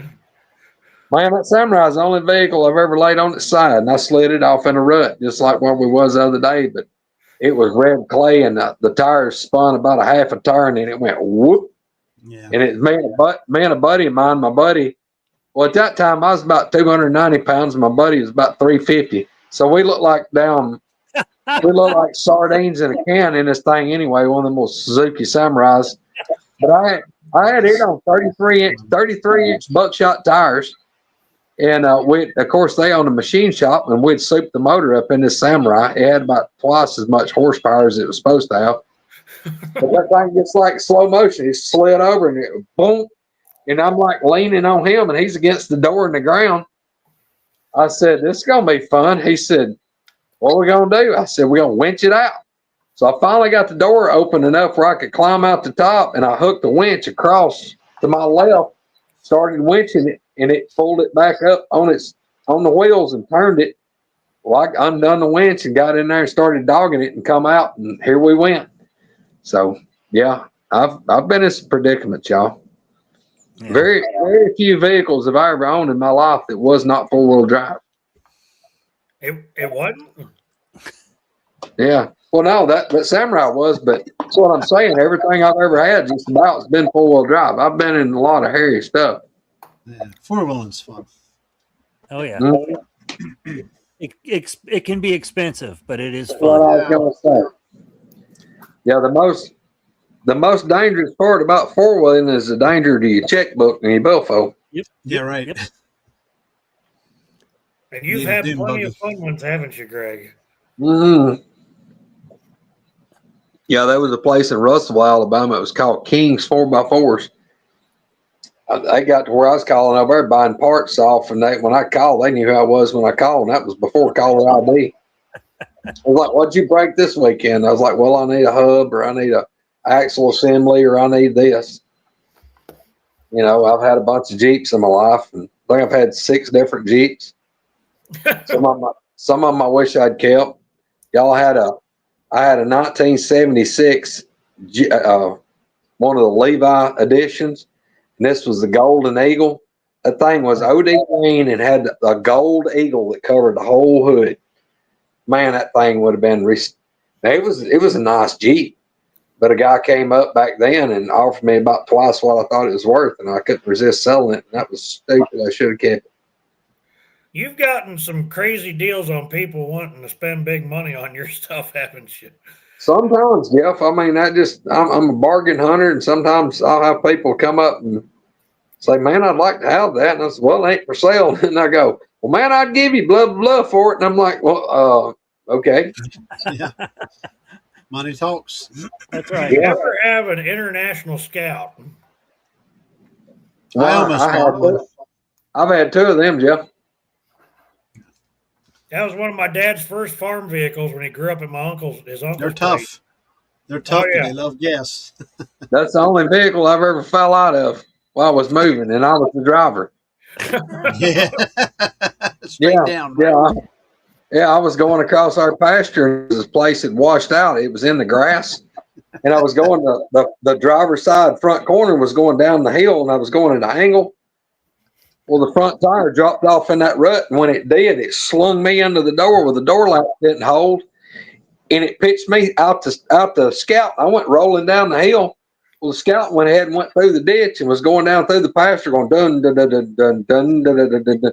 And I had to jump up, run, and catch it. And thank God I got in it before it went off the mountain into the timber. And yeah, I fell out of the damn thing, and I was driving. It's like, oh, seatbelts may be a good idea. I had a neighbor that got into an accident and fell out of a Chevy van, and the van ran him over. Busted his tailbones. I don't know how. Wow. I just saw a video. You know how the new trend, well, not new now, of kids on TikTok was to have their vehicle rolling. They open the door and then they get out and dance. I just watched one of this farm boy with a squatted truck. His girlfriend was in there, and he opens the door and he gets out, and it's rolling along. He got too close to that back tire. Sorry, I'm laughing about it, but it ran his ass over. You could hear him scream like a little girl. Wow. That she had to get over in the driver's seat and stop it. It's like, what are you thinking, man? I mean, I understand if you're four-wheeling, if you're out in the woods and you don't have a seatbelt on, you can fall out. Or that can happen. Roger says that was the Daisy Duke model. But just to go out and jump out of your vehicle while it's rolling is idiotic. Yeah. Anyway. Now, Greg, doesn't make any sense. You were telling me a story that you talked about on DAs about the cow. Why don't we talk about that? Yeah. Yes. I mean, that's been, y'all. I mean, that's probably been 15 years ago now. But there was a guy I used to work for. He was actually the foreman for the business that Al's uncle had, and we built wood trusses and wood rafters. And they built pole barns and chicken houses, giant. Was this the same uncle you told me about where Al got into that fight at work? Yeah, same place. Well, the guy, the foreman of that place, he got in buddies with the old guy that lived at the top of the hill up here, and the guy had I think it's about a 60-acre farm, but it was surrounded by National Forest Service land. And this guy had a few cattle. It wasn't a lot. He just kind of a hobby farm. And, maybe 15, 20 cows, guesstimating. Well, the guy that I used to work for, my boss, that was the foreman, he likes to hunt, and he would go up there, and because this guy, if you could cross his property, it gave him a little better access to some government land that nobody could get to without going through an act of Congress. So he would go up there and he would help the guy around with kind of odd jobs, or, take care of his cows or checking fences and stuff like that. And the guy in turn would let him kind of hunt his land, or at least cross it to get to some of this other property. Well, I seen him one day, and, I'd asked him before if he'd ever had anything weird go on up there, if he'd ever seen anything, because I knew he was going in those woods hunting. He said, well, he'd heard some stuff that he couldn't explain, this and that. Well, then one day he come up to me, he said, let me tell you about the other day. He said, over at old man so-and-so. I said, what? He said, I ain't never seen nothing like it. He said that he had a cow that was, fixing to have a calf, and said that in the evenings they would get out some sweet feed and feed the cows, and they would call them all back up to the barn. They'd get them back up, out of the lower field, because the farm went down a hill, and it flattened out kind of lower pasture. He said, I'd get her up there and just check on her. Said, I knew if she showed up, we could tell, if she didn't show up, odds are she had that calf somewhere. We said, went out there and said she didn't show. Said all the rest of the cows come, and she had been there that morning, but that evening she wasn't there. Didn't show. He thought, well, I better see if I can get down here. It was right at dark. Said I got to get out here and find her. Said she's probably down here in that lower pasture, and she's probably laying her and the calves down there. And what it was, they was trying to keep her up close to the barn. That way the coyotes and stuff wouldn't mess with her. He said they went around and said that over in the back corner of that property where the wood line was, and this guy had still some of his property was wooded. He said, I found that cow down there, and y'all, we've got these trees that's like if a tree falls over or it gets cut down, they'll sprout up off the stump, and you may have like 5 or 6 shoots will come off of one big stump. And so you got the stump, so it's like a big wad just all at the bottom. It'll be a pretty big tree going this way, and that way it just be like bunched out like this. He said, I found that cow.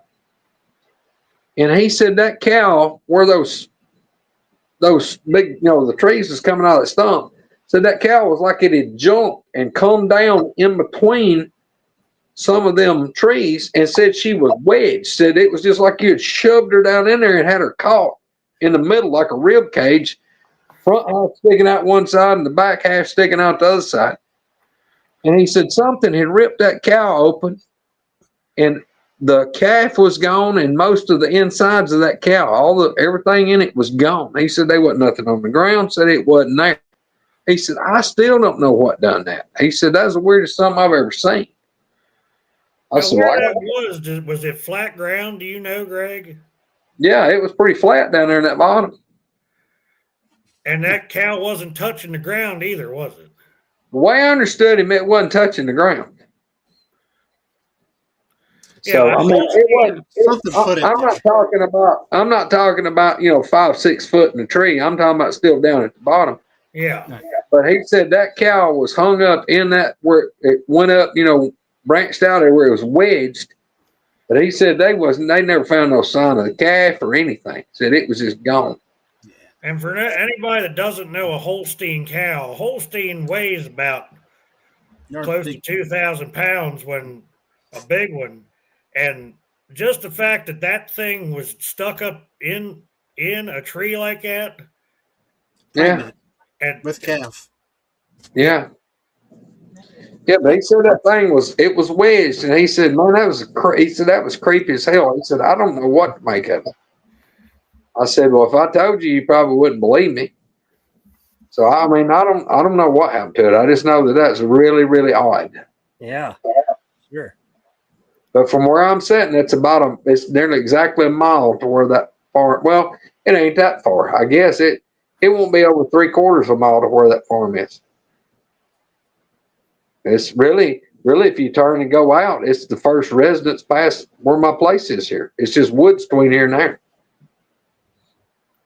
So, yeah. That's crazy.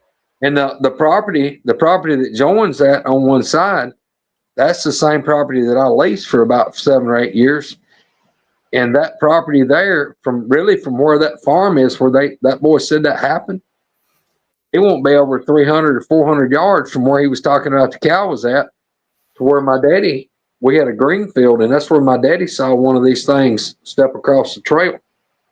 Yeah, daddy actually had a daytime sighting. It stepped across the road at that green field. Yeah, so it would have been just a few hundred yards from where he said they found that cow. Wow.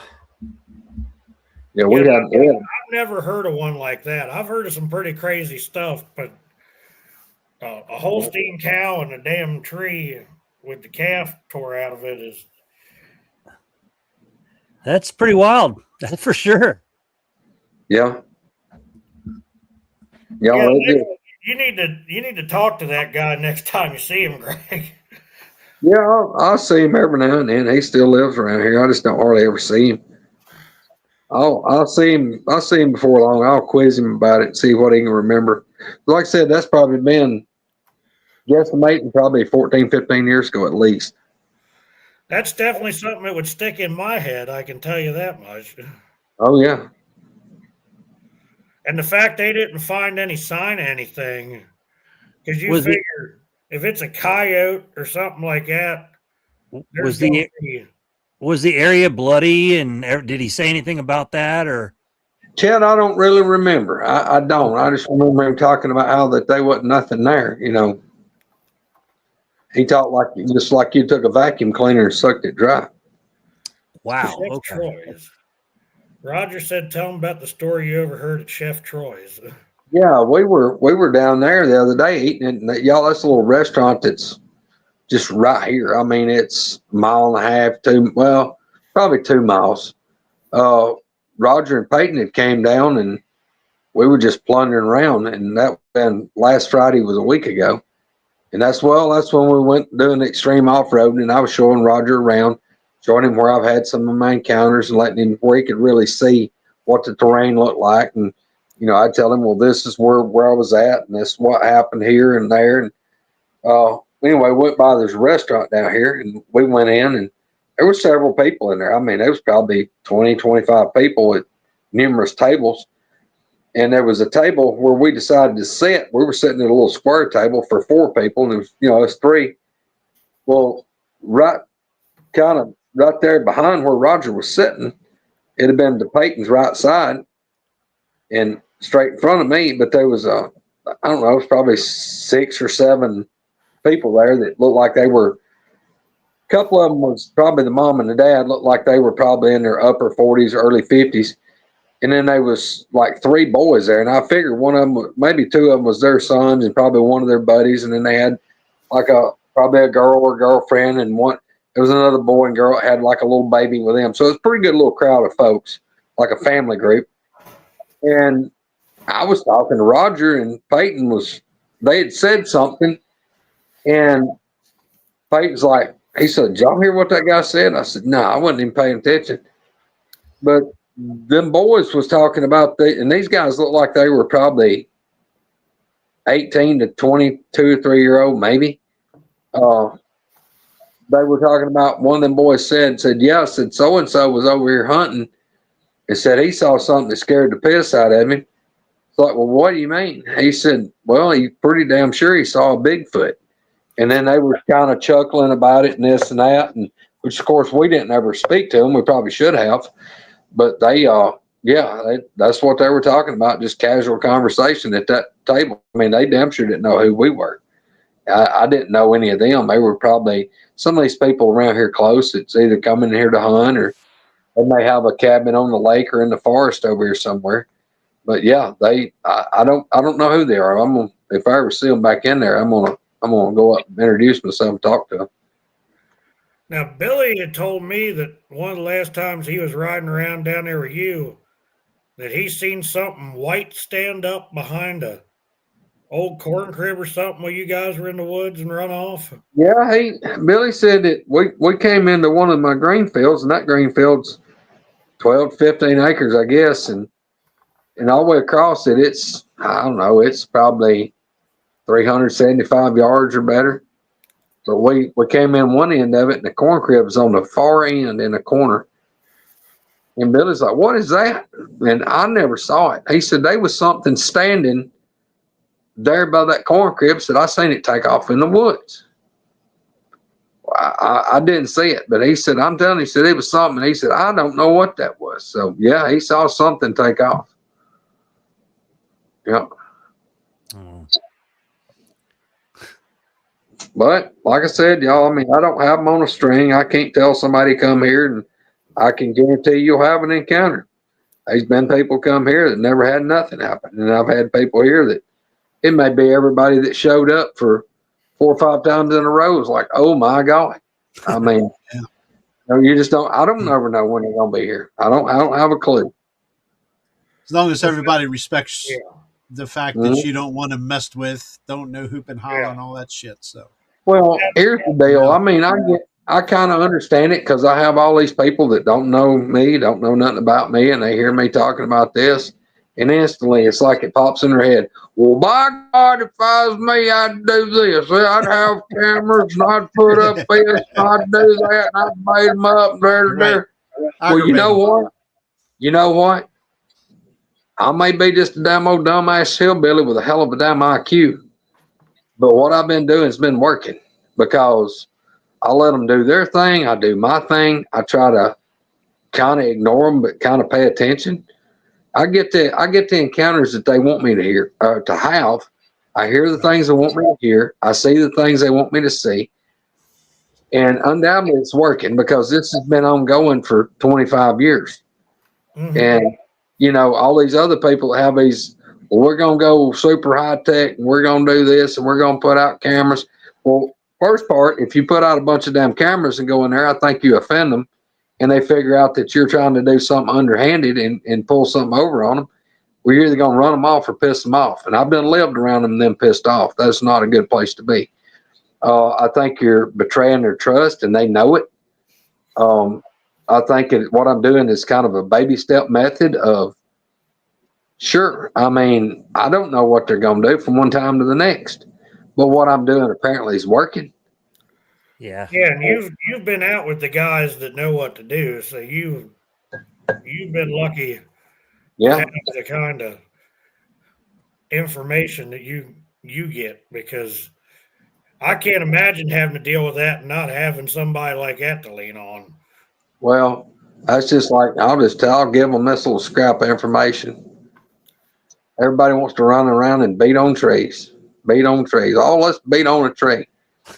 I'm not gonna say that you're not gonna get a reply, but I'm just gonna tell you there's about a 95% chance that they're not gonna come to it. Because I 100% believe that tree knock, what I've seen out of it, is it's alerting everybody to, hey, there's some shit over here it's not supposed to be. that's right. So you might as well go in there blowing the car horn. You may get a response, but it ain't gonna be what you're after. Yeah, I've heard people tell me that they've got.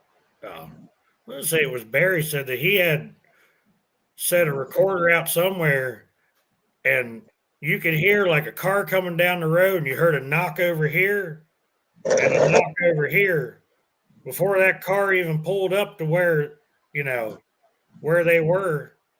And, Yeah. I think that one that I heard out here in the power line, I think somebody was probably over there at that dumpster at the nursing home, and they were letting everybody know that, hey, somebody's out there out back.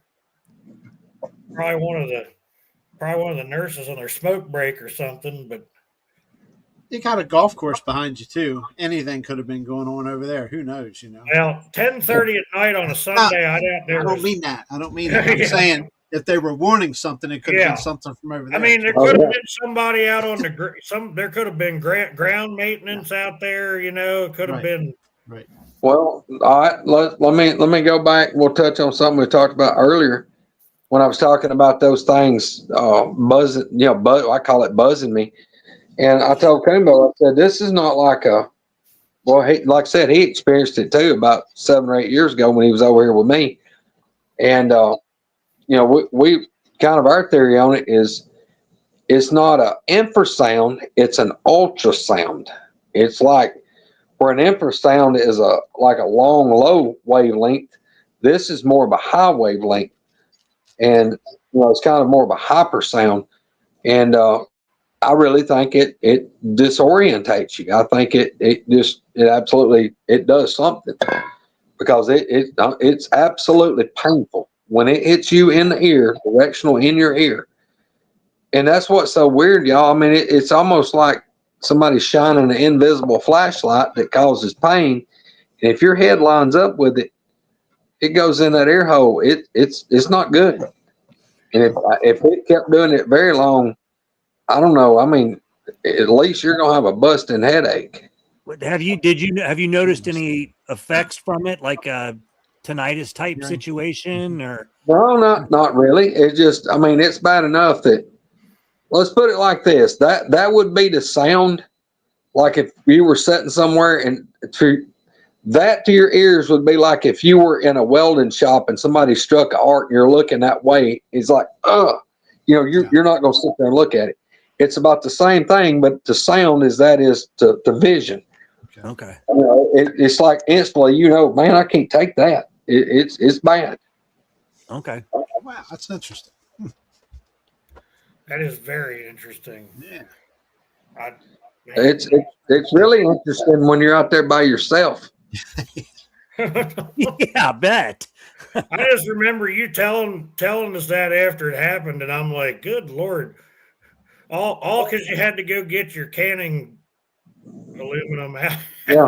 But look, y'all, I'll tell you this. My buddy that works for me he's the one that saw the one standing here just out of the edge of my yard. And my neighbor that's right here next door, we were talking to him yesterday morning. And I asked him, I said, man, do y'all not, I said, dude, how in the world do y'all not never have anything go on? He said, I ain't never seen nothing. Never seen nothing. I said, how do you not? I said, how do you not hear them things at night? He's like, man, I'm always asleep before 9 o'clock. I'm like, God, I said, dude, they don't come down there and knock on your house or hit the wall? Nah. So that goes back to the whole deal of, I mean, it's 100 feet from my porch down to his place. And that goes back to, I still think that it's because I've been over there and they've encountered me in the woods so many times. They know who I am. They know where I'm at. It's like I feel like we've got a mutual trust. Like, hey, he knows about us. He hadn't injured us. He hadn't tried to shoot at us. He's let us know that he knows we're here, and they let me know when they're here. I think that's what they're doing. They come up and hit the wall or whatever and let me know. And kind of what I put together on this deal, because it freaked me out, that whole deal of them buzzing me. And because that's the first thing that they've done to me since I accidentally made peace with them several years ago, that made me uncomfortable of, well, why are you being an asshole to me? Because I ain't done nothing to you. Ain't nothing changed. But I also got to looking at it that my neighbor down here, his son, he sells firewood. Well, he got behind on firewood orders, I guess, because he's got a little old, like just a building, kind of like those carport things, is just the top and a steel post. He's been getting out there and it up till like 10:30 at night, running a gas powered log splitter. Well, you can imagine the sound coming out from under that metal building. And I think that maybe that's what it was, is they were upset because all that loud noise at night right here. So that's the only thing that I can figure out that's different, that they may have been offended by.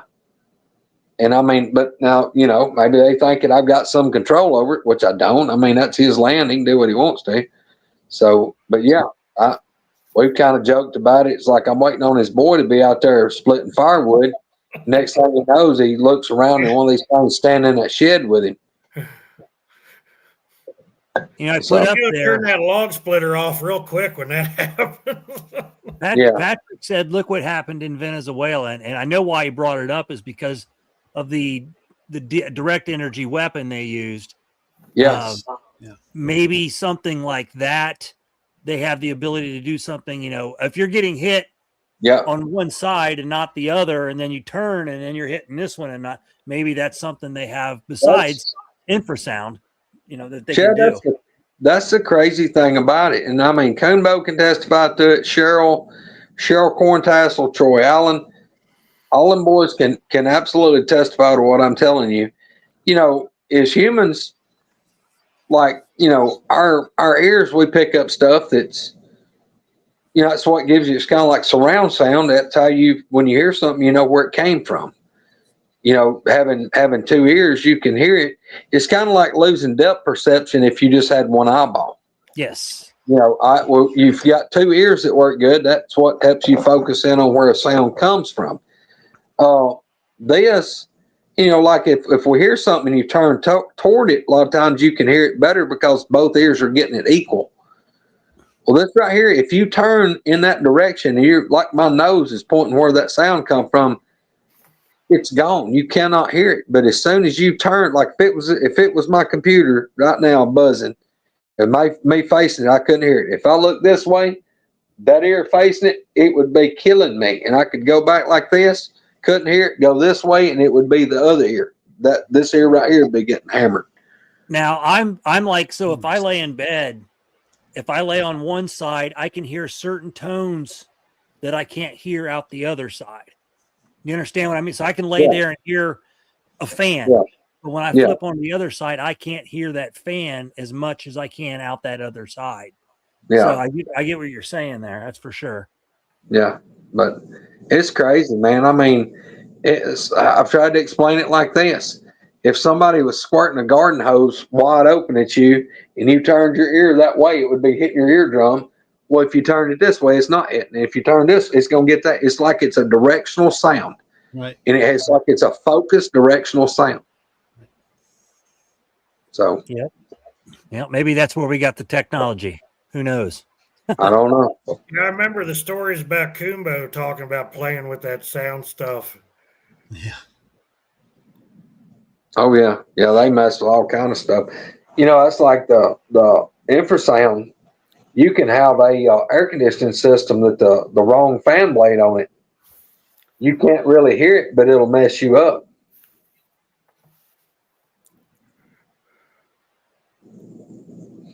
Yeah. All right, Rod, what Roger's talking about right there, I can tell you something else. Anybody that's ever done very much shooting. Now, look, I'm not an advocate of shooting a lot if you don't have ear protection.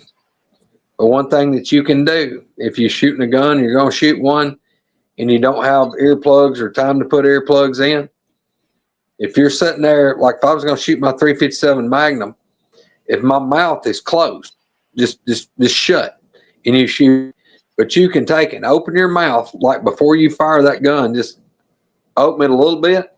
It won't hurt your ears nowhere near as bad because somehow the sound goes in your mouth and it equalizes the pressures. By having your mouth open makes a massive difference on your hearing. Well, just if you're in an airplane and the pressure changes, if you open your mouth, it doesn't hurt as bad as if your mouth's closed. Yeah. Wow. Yeah, that's some interesting stuff. Like when he was talking about when they did that, the sound tech Coonbo said left the toolbox in the room while they were doing the vibration testing. And tools. When he went out there, you could pick one up, and if you dropped it, it just turned into 1,000 pieces. Yeah, all by sound waves. Right. Yeah, that teach you never to leave the toolbox in the room again. That teach you to make damn sure you wasn't in the room. Yeah.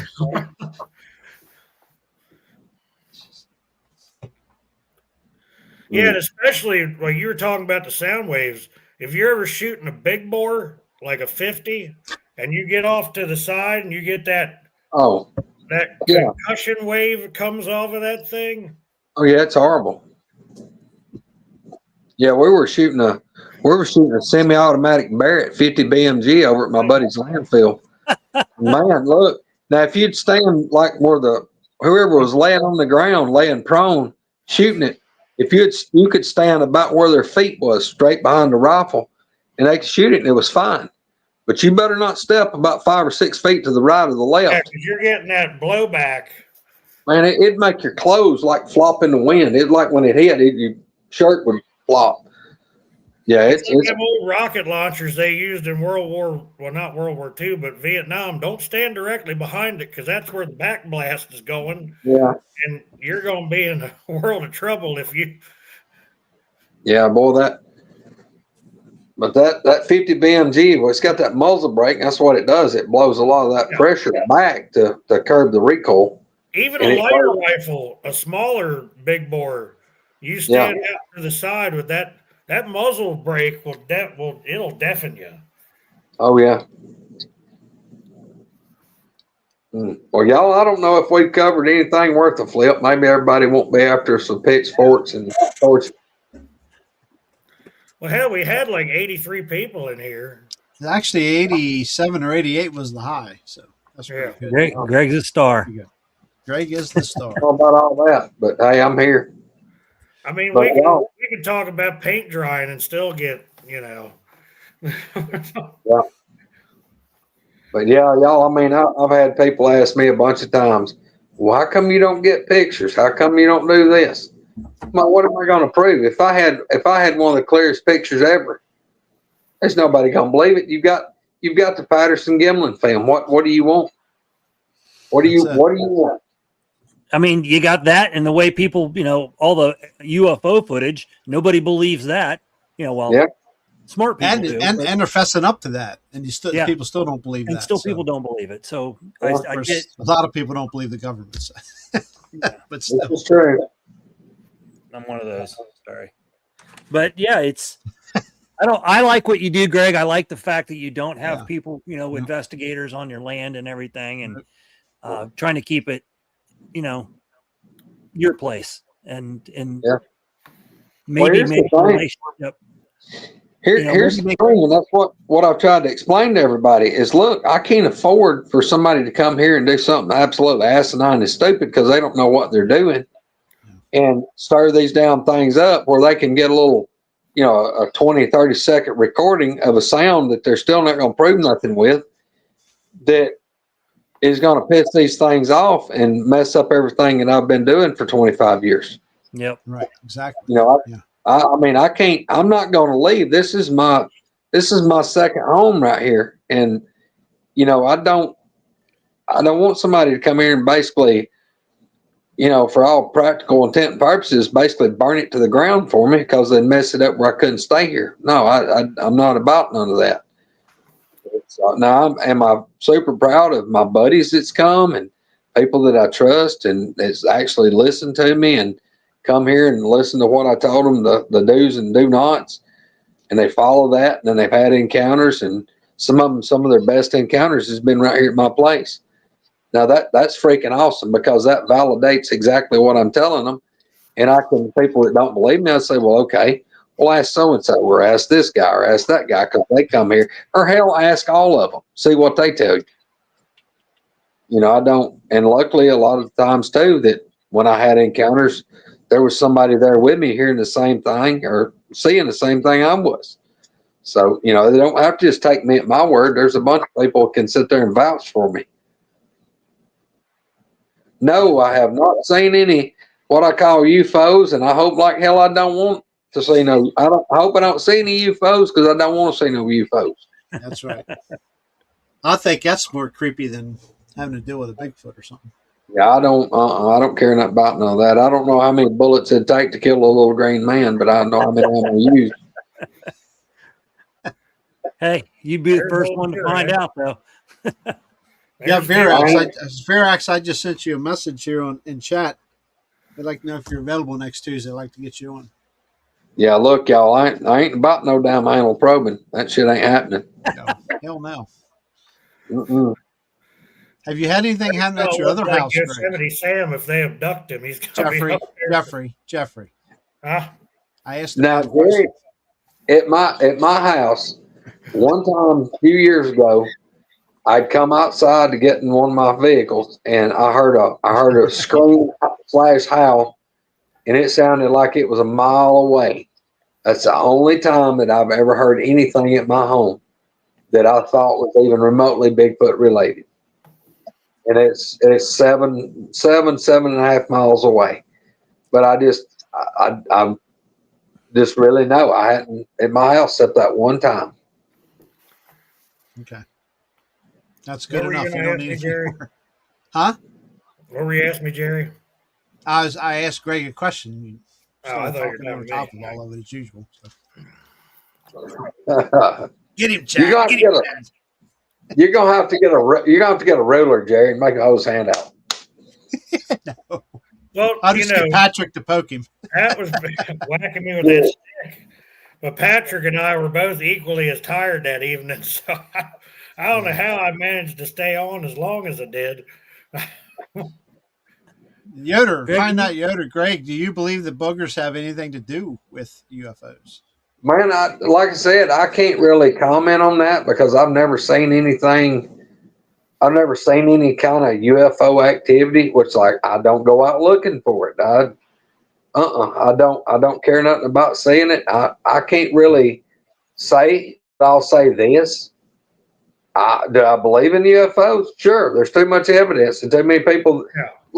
There's too many people that I trust and I know personally that I personally know and I really do trust these people and believe them that's had their own encounters. And I mean a bunch of people in our group that I've got absolutely no reason to doubt them whatsoever about their encounters. And sure, could these things be working in conjunction? Could the Bigfoot be something colluding with them? I don't know. That's a whole different rabbit hole that I've never went down that tube. So I don't know. Now I'll tell anybody. Do I think these Bigfoot have something to do spiritual? That I have had encounters with. 100%. I believe that. I can't tell you they're Nephilim. I can't tell you they're descendants of fallen angels. I can just tell you that if you speak the word of God to them and you command them to leave, if you rebuke them in the name of the Lord, they will absolutely leave. I'm the guy that's done it. Well, you think about the shofar. Oh, look, y'all look, everybody's like, man, I'd like to go see it. Look, I don't know how many times I'm standing right within 5 feet of Coonbo and him blowing that thing like a hair lip bugler and then finally hit the damn right note. And god dang, y'all, it's like, and I'm not kidding you, if he don't hit that note, it's like some little kid learning to play a bugle and it sounds something horrible. And then all this sputtering and slobbering and pouring spit out of it. And the next thing you know, he hits it and it's like a damn Ben-Hur movie when all the trumpets take off. And it'll absolutely shake your soul when he hits that note. And it's like, oh my God. And that's when the magic's going to happen. I've been there. I've seen it. I've stood outside. Yeah. That's amazing. Roger said that you had a flash of energy that night with Peyton. Yeah. Y'all, look, we were sitting, me and Roger and Peyton was sitting on my back porch and it done got dark. It was probably 9-10 o'clock at night or something like that. And Peyton, he was sitting there and we were talking. He'd lean, he'd look. And in a minute, he's like, are y'all seeing that? Like, nope.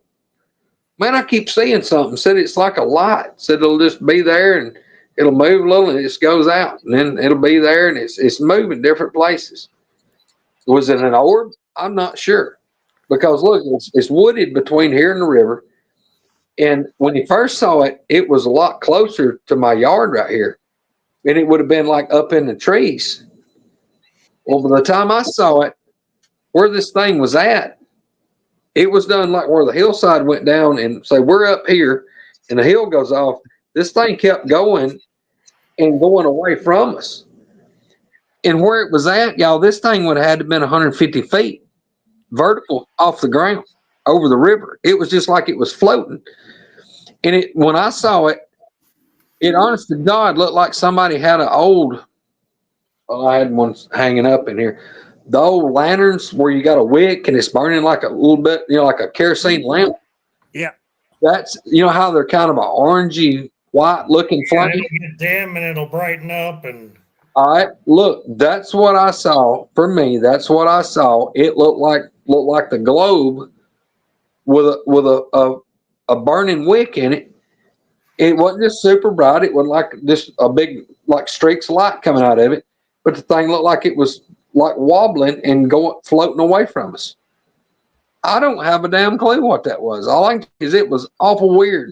But Peyton had saw it, gosh, 6, 7, 8 times. I think Roger saw it 2 or 3 maybe, but I just saw it that one time because we were sitting on that porch, and I guess the trees was blocking it for me most of the time. But it was creepy. And look, y'all, like I said, I don't go outside at night plundering around because I'm usually here by myself, and I know already some of the shit that's out there that I don't want to deal with. So I'm not out there looking for that stuff. It's funny that you mentioned that about it looking like one of those lanterns, because I've seen stuff like that in the sky over top of the state park at night where we out haul manure. Mm-hmm. And then I've even seen what looked like a real dim, like an older car headlight. Just like one like old yellowish looking headlight. And it would stop and this was last year. I saw that out there. And it's just one of the strangest things. And it didn't have like a pattern, like movement wise to it. It just kind of would stop and it would sit in one spot for a while and then it would move around.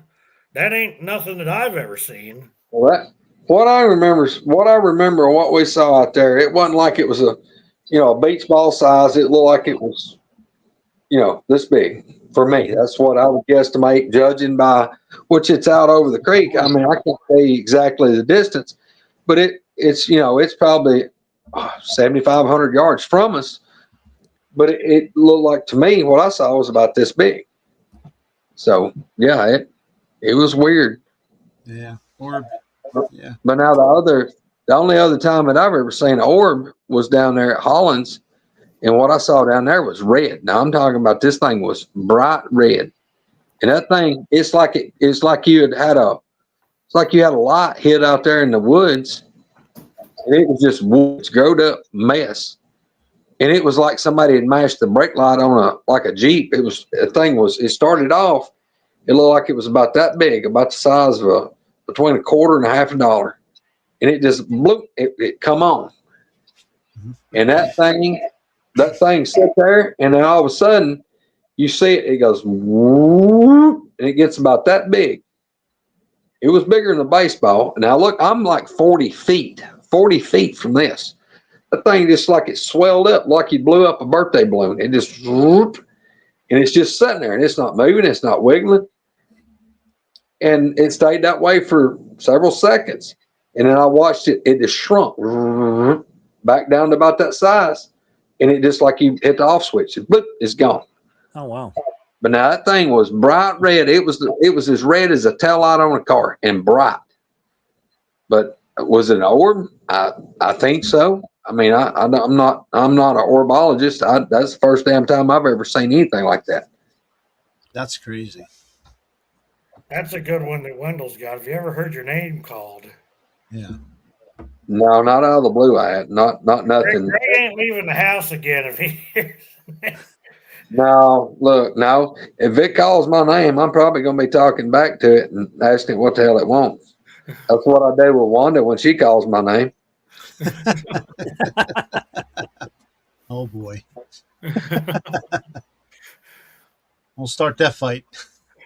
Well, I'll promise you, if I hear something down in there calling my name, I'm not going plundering around to find it. I'm with you, brother. I'm with you. Yeah. And if I'm not at home, I'm getting in the truck and my ass is headed in the absolute furthest opposite direction I can travel before I get out of the truck. Yeah. Yeah, no, it's time to exit stage That's left. like look at what time it is. Yeah, right. Yeah, it's time for me to be leaving. Time to open up a can and get the hell out of here, right? No offense, Pat, but I may have to leave your tent for a little while and come back later for it Yes. if I hear anything like that while we're down there especially if Jerry puts me over in that spot again. I always got to have a guinea pig. You're prime target, so. Now, I will say the guinea pig does not go into the tent unarmed. I will put that out right now. The guinea pig does not go into the tent. Never would have guessed that, Jeff. No. Well, that's what I did. I went back to the truck and I, got the old, took my bag back that I was carrying my wonderful cot in and slid my equalizer back in there and went and stuck it in the tent next to me. So ain't nobody gonna see you back in there. He had his Daisy Red Rider. Yeah. if you had slept in that thing where Jerry had me parked across the road with the woods surrounding me on all sides, I had Jerry's camera pointing straight behind me at the back of that thing, and we actually found what looked like a viewing hole. Yes. Back in the brush, an area. Yep. Like an area where something could be in there watching you. It was the perfect opening like a half semicircle opening. Wow. Perfectly clear and everything mashed down in the center there. I mean, anything could have went in there and done it, but it was just bizarre that we didn't see it the day before. I did not, because I walked back there before you came in, checked in. And not that I was looking at every little nook and cranny, but I think I'd have noticed that. I still think it was weird that when I got there that night, that the camp host had packed up and he was leaving before it got dark. Who's that now? The ranger was packing up and he was getting out of there before and they were still out there mowing, and as soon as it got dark, they cut the mowers off, packed everything up, and left. Oh yeah. Yep. That wasn't strange at all. Well, y'all, what time is it? Oh, here we're 10:51 our 11 time. o'clock. It's 10:51 here. Yeah. I'm gonna get off here. I got a big day tomorrow, but y'all, I appreciate y'all letting me come on tonight. Enjoyed it. Maybe. Greg, we could do 1,000 episodes on. Oh, we didn't even look. We didn't even get close enough to the surface to scratch it. Nah. I would really love to have on our 100th episode you, Kumbo. I never met Kumbo, so I can't just say, "Hey, Kumbo." Well, I'll go ahead. I'll go ahead and make it happen. I think I can do that because I'm probably going to his house tomorrow. Okay. Yeah, we've got a few episodes until the 100th, but this is number 75, so we got 25 more, 24 more, so to speak. So. Well, you're talking about probably by September anyway. Yeah, somewhere around. Yeah, August. Keep Jeffrey in line. Yeah. No, I'm just gonna mute myself for that entire episode. No, you're not. Don't do that. But no, I pick on you about it. I'd love to come on, but now look, you're gonna have to probably plan on probably a minimum of 3.5, 4 hour show. No, I plan on more than that. We're going for Roger. Roger's record's going down that night, I think. So there's going to be a lot of caffeine and nicotine consumed on that episode. I can assure you of that. Look, it ain't not. We'll go as long as we need to. We may be eating part of the time, keep our blood sugar up or something. But that's it. I still laugh about that episode you guys did on Woodwalkers where you left and went and cooked dinner for an hour and come back and Kumbo was still. What the hell? Well, Greg, man, I can listen to you 24 hours a day. I love your experiences and you sharing your experiences with us. It's awesome, and we always appreciate that. That's for sure. I find it fascinating. Go ahead. Well, y'all, I mean, I just appreciate it, and I hope that. Only thing I really hope that the person out there that needs to hear me talk and share my encounters gets to hear them. Because I know what it's like to be absolutely, totally confused, terrified, and worried, and having anxiety from it. And y'all, this stuff it'll consume you. If you don't talk about it and let it out and find that safe space, somebody to confide in, that can actually be like your support buddy or support group, y'all, you're going to struggle if you're trying to deal with this on your own and try to make sense of it. I mean, I done been there and done that, and that's the reason you take people like Virax. I was so proud of him for finally, talking to people and reaching out. And I just hope that maybe that's what brought me into this, and I went way on me really heavy to come out and talk and share with people. I wasn't trying to get famous. Look, I've never made nothing off of this. I do it because that I've dedicated a big portion of my life to helping people through law enforcement and through the rescue squad and the fire department. Y'all, I'd be ashamed to tell you how many tens of thousands of dollars I've spent in the last 18, 20 years by helping the community as far as everything that I've had to buy, my fuel. I'm not counting time. I'm talking about thousands of hours that I've dedicated to my community. And I realized that there was a special group of people out here that very few people could actually help. And I just happened to be one of those people. And I realized that me being silent about it wasn't helping anybody. And, it kind of gave me a special way to do something nobody else could do. And that was sit down with these people and be brutally honest as I can and explain what I've learned and what I've put together and theories and thoughts, and let them know, look, you're not crazy, because it'll make you feel crazy when you're trying to go through it by yourself. But yeah, these things are real. They're out there, and they're a whole lot closer to you than what you think. I don't care where you live, because these things ain't just in the Pacific Northwest. They ain't just down here in Alabama. There's very few places in the U.S. that these things are not. Right. But yeah, y'all, if you're somebody watching this episode, and whether you found it by accident or the Lord let you hear, or, you heard about it from a buddy, if you're having issues or you've seen some of this stuff, you've had encounters, or reach out to some of us, reach out to some of these guys or me or whatever. We'll be proud to talk. We'll be proud to listen to what you got to say. We'll try to answer any question we can answer. If it's not something like me, if it's not something that I've been through myself, odds are I know somebody that has. I mean, I've been blessed to have a hell of a network of people to talk to and confide in.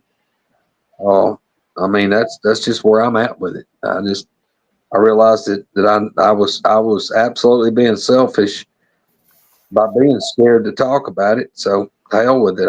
I'm almost 52 years old, and I just finally got to the point where I just really don't give a damn what people think about me. That's it. All I can do is tell them the truth, and they can make up their mind from there. So I really don't care.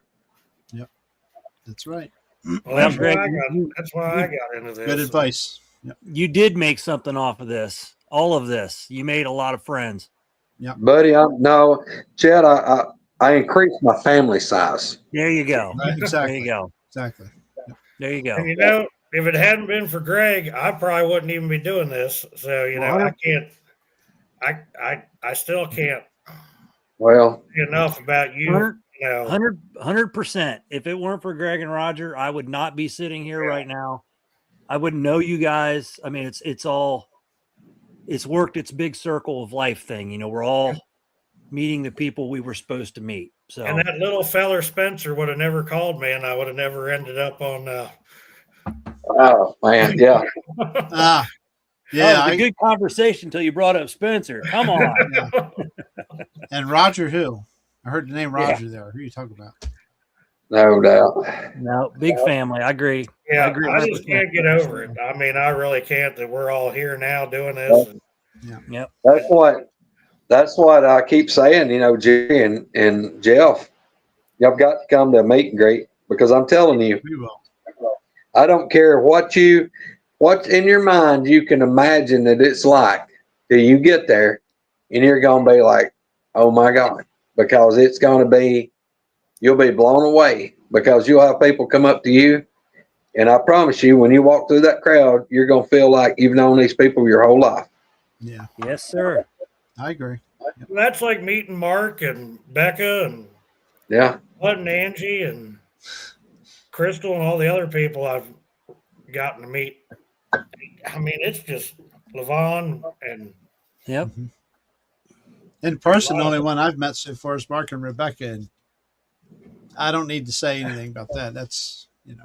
great Oh, people. man. Great people. Hey, Great people. hey, you met me. I'm sorry, Chad and Erica. Oh, yeah. We actually met Chad and Erica first. I forgot. You're right, Chad. My Yeah, I'm bad. not saying first. I just, you met me and Erica. You're That's right. right.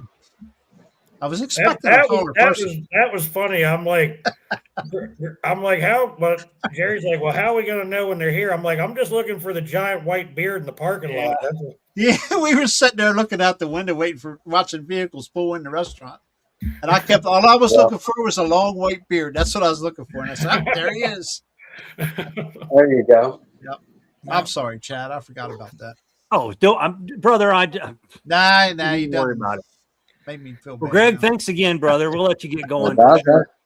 I appreciate it, y'all. I really do. I enjoyed it. Heck, nothing else. You kept me from being bored this evening and get on here and talk. That's what it's about, y'all. Fellowship and sharing with others. I'm just glad that you're back to where you're feeling. Man, yeah. Me too, brother. Ain't no doubt. I like to win on to glory. I hope that glory is where I was going, because I was bound somewhere. Just barely did pull that one out of the fire. Matter of fact, when I went to the doctor today, they were talking about it. It's like, man, you were like really, really, really bad shape. I said, yeah, I know. But yeah. And then you had Billy drove all the way down there to get your ass out of the house. Man, look, that's what I'm talking about, y'all. Look, I hear my neighbor's dogs barking. I'm sitting here one morning, just about 3 weeks ago, or maybe a month now, and I hear dogs barking and get up and open the door, and Billy Schilling's standing in my yard. I'm like, ain't you supposed to be in Virginia? I'll come down here and take care of you for a few days. Y'all, look, that's what I'm talking about. This is the level of people that I'm talking about. You have a man took off and come down here and stay 6 days with me, hung out with me, so just see if there's anything he could do.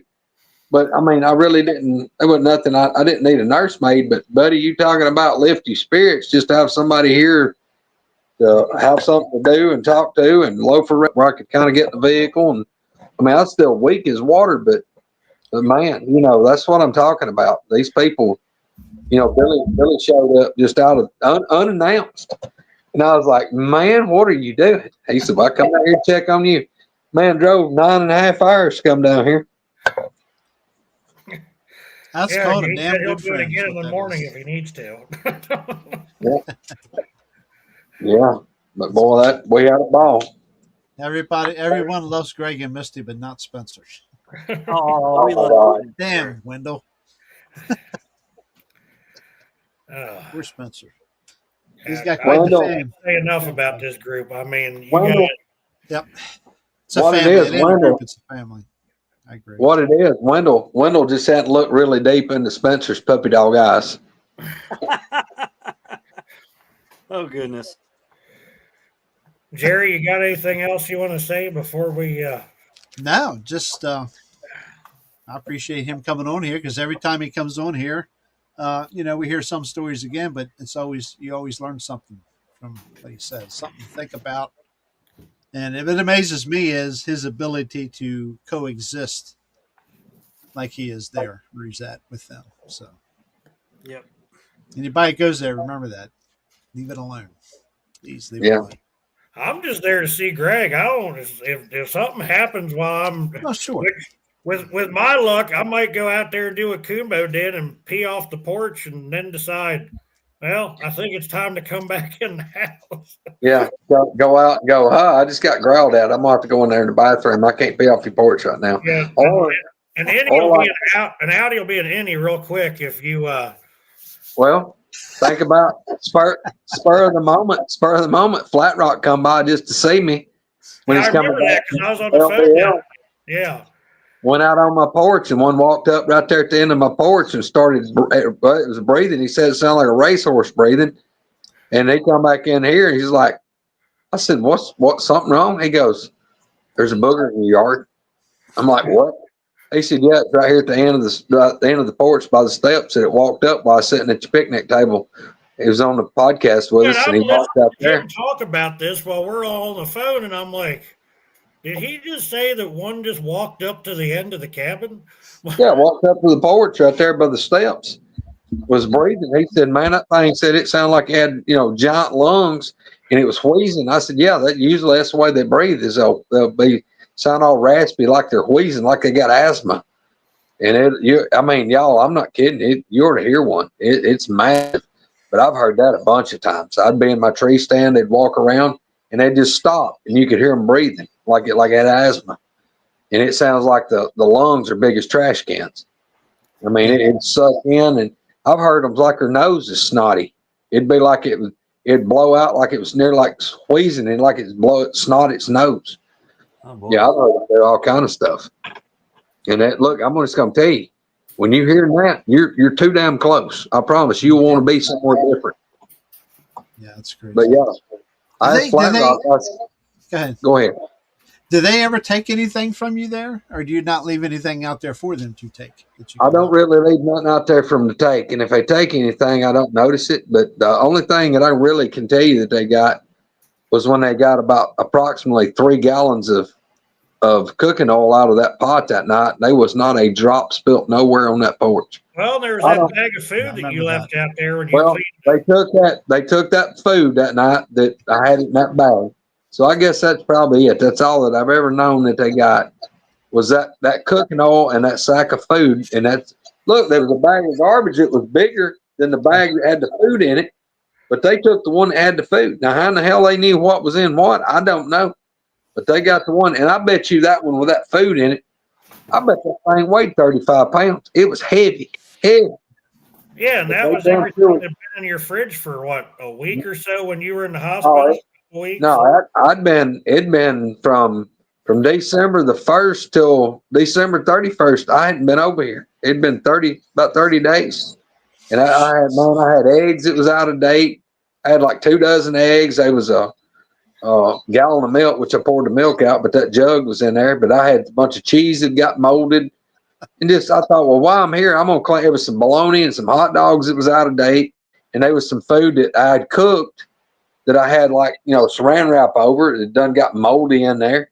So I dumped all that stuff in that garbage bag, but it was all stuff out of the freezer. Well, or not freezer, but refrigerator, except I think it was like a loaf or 2 of bread. I put that in there.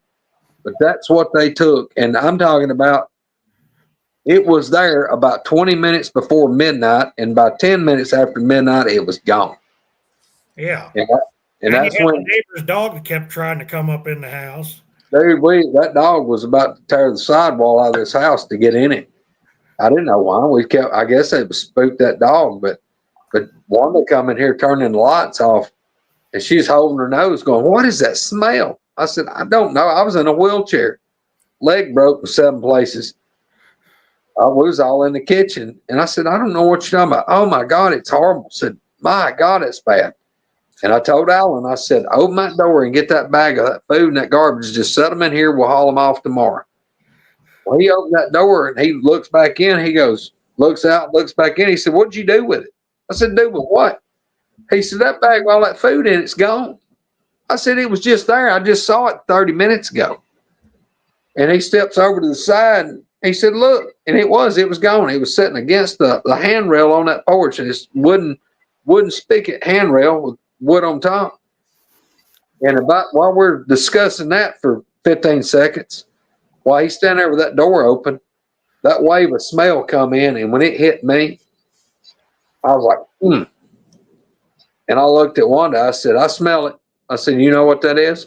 "No, what is that?" And I looked at Al. I said, "You know what it is?" He said, "Oh, yeah, I know exactly what that is." He said, "There's a damn booger out here in the yard." I said, "Yep." And he took his pistol and he escorted my brother and my sister-in-law and their 2 kids to the truck to leave. And he come back, and then me and him escorted Wanda, Abby, and my son, Colt, to their car to get in and leave. And then, of course, I had to roll a wheelchair on up and get my truck. But it was so strong, y'all, it would burn your eyes. I mean, it would burn your eyes. It smelled so bad. But we come back the next day, and no smell. And Al got out and walked around, and that thing had went over. It was behind the propane tank, and he found a bunch of footprints back there, which it was in pine straw, and it was just like big oval impressions. But the best we could tell, it was probably a minimum of 18 inches.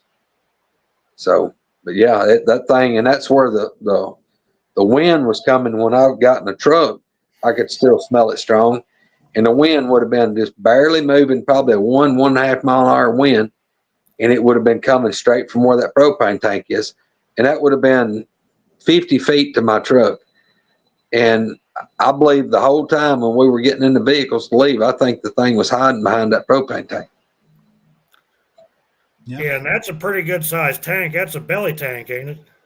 It's a 500 gallon tank's what it is. Yeah, It's above it's not ground. the upright. It's Yeah, I've got one out here. Right, Yeah, I've got one out here attached to the generator. Yep. Mm-hmm. Got one here. Yep. Yeah, that's a big tank.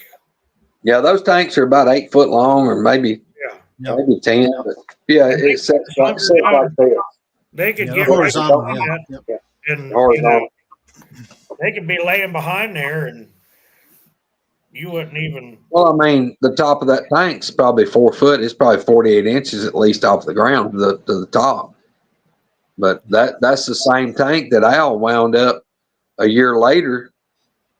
You know, instead of that was at New Year's, but at Christmas Eve the following year is when he come up and the thing was standing behind the same tank. So, yeah, he got a hell of a damn good sighting of it. Yeah, I just remember what you told me when you said you pulled up, and he goes, "Your buddy's out here." Yeah. Matter of fact, he said, "You may want to hurry up and get inside." I said, "Why?" He said, "Your buddy's out here." I said, "What do you mean?" He said, "There's a damn Bigfoot out here." I said, "How you know?" He said, "I saw it a while ago." Where? Standing behind the propane tank. He said, "I come up here and got my keys out to go inside, and I heard it. He said it kind of grunted at him, just like, ugh. And he said, I looked up and the thing's standing right there, and said he could see, you know, from its waistline up. He said it was all above the tank. The best we could tell, calculating what he could see of it and how much is sticking up, it was at least a 9-footer. But they don't Yeah. exist. Yeah, but they don't. Why did they do that? I don't know. It's crazy. Like, why the hell did they run down the road at Caleb in the dark while he's turkey hunting? Yeah, right. Right. Like, yeah. what? Why did they? Yeah. I don't understand why they do that. Y'all look, why did they bluff charge me several times? Why? I mean, just they'd come in and then they would get around and figure out I was there and they would leave.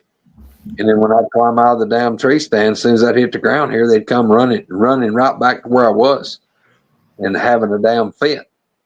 I don't know why they do that stuff other than just they were in an asshole mood. But it was like they were baiting me up. And y'all got the point. You got the point they do that. I mean, I was terrified every time I'd have to come out of the stand. They're probably seeing what you're going to do. Is probably what they're doing. Yeah. And a road of patience to sit and wait for you. You know. But dude, I'm telling you, people, I could sit here and describe it all night long, and I can't make it make sense where you can understand how fast these things are. Yeah, I mean, it's absolutely ridiculous. Yeah, like you catch a glimpse of something and then it's gone.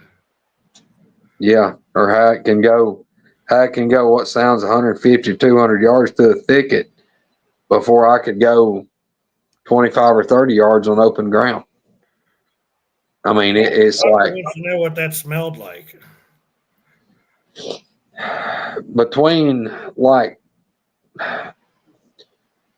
think of almost like raw sewage, horrible, terrible body odor, and like a real strong, like a livestock smell, like horses, cattle, sometimes almost like a wet dog smell. But it is absolutely horribly pungent. I mean, it's like a bunch of horrible, nasty smells all rolled up together. But you can tell, I mean, it's more of like a livestock smell. But it will absolutely, and I tell people, I told them this for years, it's like that odor is like it's oily or greasy, kind of like, you know how if you go in a house, you can smell something you can smell it or whatever. But if you go in a house and you smell like where somebody's had a kerosene lantern burning, how that kerosene's got it's like the vapor or the smoke off of it's kind of greasy or oily feeling. That's the way that is. If you get a booger and you smell it and it's up close, it'll have almost like a greasy feel to the air. Like when you breathe it in, you can tell it's kind of like diesel fuel or something like that. It's horrible. Now, do you think Joel from Paranormal Appalachia was asking, you think it's something they turn off, or is it? Yeah, it's now look, do they have body odor? Do they have body odor normally? Sure, probably. But I can tell you this, I've been within 6 feet of one and never smelt it. So I don't think they walk around just stinking all the time. Not to that extent. I think it's more of either a gland or something like that they can release. Or maybe if they get excited, they smell. I don't know. But yeah, it's not like, well, think about it like this. Think about now, you look at like how cats can spray and how a skunk can spray. Mm-hmm. Can Bigfoot do something? I don't know. I can't tell you. All I can tell you is I've had them really, really close. I've had them walk all the way around me within a 25-yard circle. They'd stay just enough I couldn't see them. Never smell nothing. They'd be upwind, downwind, side wind. Never smell them. And then I've had them be within 50, 75 yards. And that's what me and Al would talk about. This is before I had a beard so long, but I'd take my shirt and pull it up over my nose. And Al's done the same thing because it smells so bad. You're trying to do anything you could to filter that smell because it will burn your eyes. It's so bad. I think it's defense mechanism. Get your attention. Yeah. Yep. I don't really know how to. There again, it's hard for me to explain that and make it make sense to people because it still doesn't even make sense to me, and I've encountered it a bunch of times. Yeah. Very good. Well, the Southern Goodbye's gone on for about 42 minutes. That's okay. Oh, It's all good. man. Guys, I'm gonna actually get off here and y'all shut her down. And I'm gonna take me a shower and get ready for tomorrow. Yep, you're getting back to work. I'm happy to see it. I'm glad you're. Yeah, I'm still having to cherry pick on some stuff. Some stuff I can't do, but there's a lot of it I can. You know, the bills. I may have been sick, but the bills kept rolling in. Yep. And and that. Yeah. And like you still got that up there for aware, y'all. Look, if you've got a little bit, it don't have to be much anything. Or if you can donate him a 20 or a 40 or a 5, a 10, $3, $4. If you got something and you got a PayPal, I mean, Eric's a good old boy, and he's got a hell of a lot of friends and a lot of brothers in this community. So if you can, just open your heart and maybe instead of tithing at church this week, put part of it toward him. Yep, I'm just glad he was all right and he wasn't. On man. Because that scared the hell out of me when. Yeah, it's a little concerning for a while. Our group chat the other night, there was a bunch of us worried about him enough to the DA loaded up in the middle of the night and drove down there and tried to find him at his house. So, yeah. That's what I'm saying, guys. I mean, it's a whole bunch, kind of like an extended family instead of just acquaintances. Yeah. Yes. It really is. Yeah. So. And I don't know what we have for next week yet. I haven't heard back from Cindy. Well, oh, okay. Well, I put a message out to Vera actually a little while ago. So. Well, maybe look. I mean, that's like I said. I hope Virax is watching because, buddy, I'm proud of you. Oh, I am too. Get in this group and talk with folks, like-minded people that's had a lot of the same encounters, or at least some bad encounters, and that's a whole lot. That's as big a support group, or the best support group I can think of, because that'd be the place to talk to. Because even if you did go see professionals to talk to, they ain't got a damn clue about what you're talking about. Nope. They don't have a clue. They don't. Yep, I agree. So, Yep. Okay. Well, you have a night. Good night, brother. Absolutely. Well, Get some rest. big love, everybody. We will see y'all later. Thank you, Greg. See you, brother. Appreciate it. Okay. Wow. Never a stuff. dull moment. Never Nope. a dull moment. Now, Jerry, I did book a guest for the 27th, which is not next week, but the following week. Yeah, I know that. That's the And Swedish Sasquatch, Suzanne, the one that's been on. She's been on Mary's before.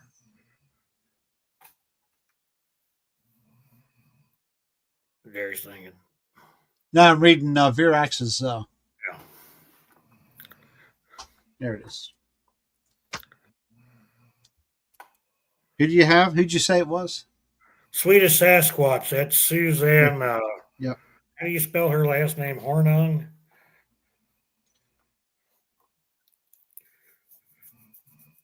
Dun, dun, dun.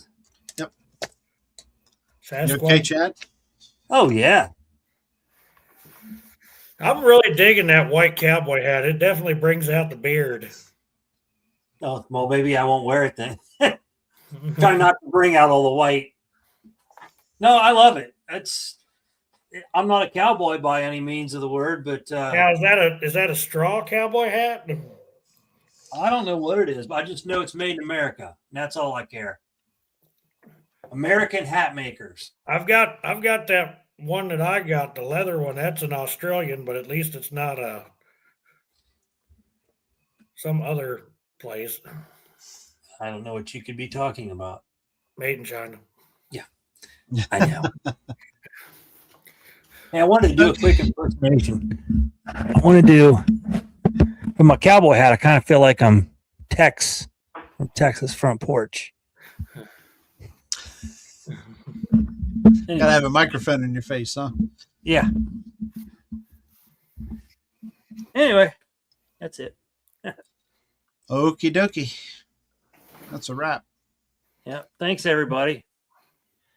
What did Hillary say? Like, because I'm Wow. smelling the dog smell right now. Wow. Hillary. Hillary. Honorary person, you. Man, oh man. We got a yawn. Maybe we should stick this out like last week. Let me get the Stay tuned, lullabies. folks. Stay tuned, folks. Let me get the lullabies back up. Yep. Actually, I'm about ready to go to sleep. It's late for you guys. I'm tired, man. It is late. Yeah. The nicotine's keeping me up. Thank you, Don. Appreciate you being here, man. Appreciate everybody being here. Yep.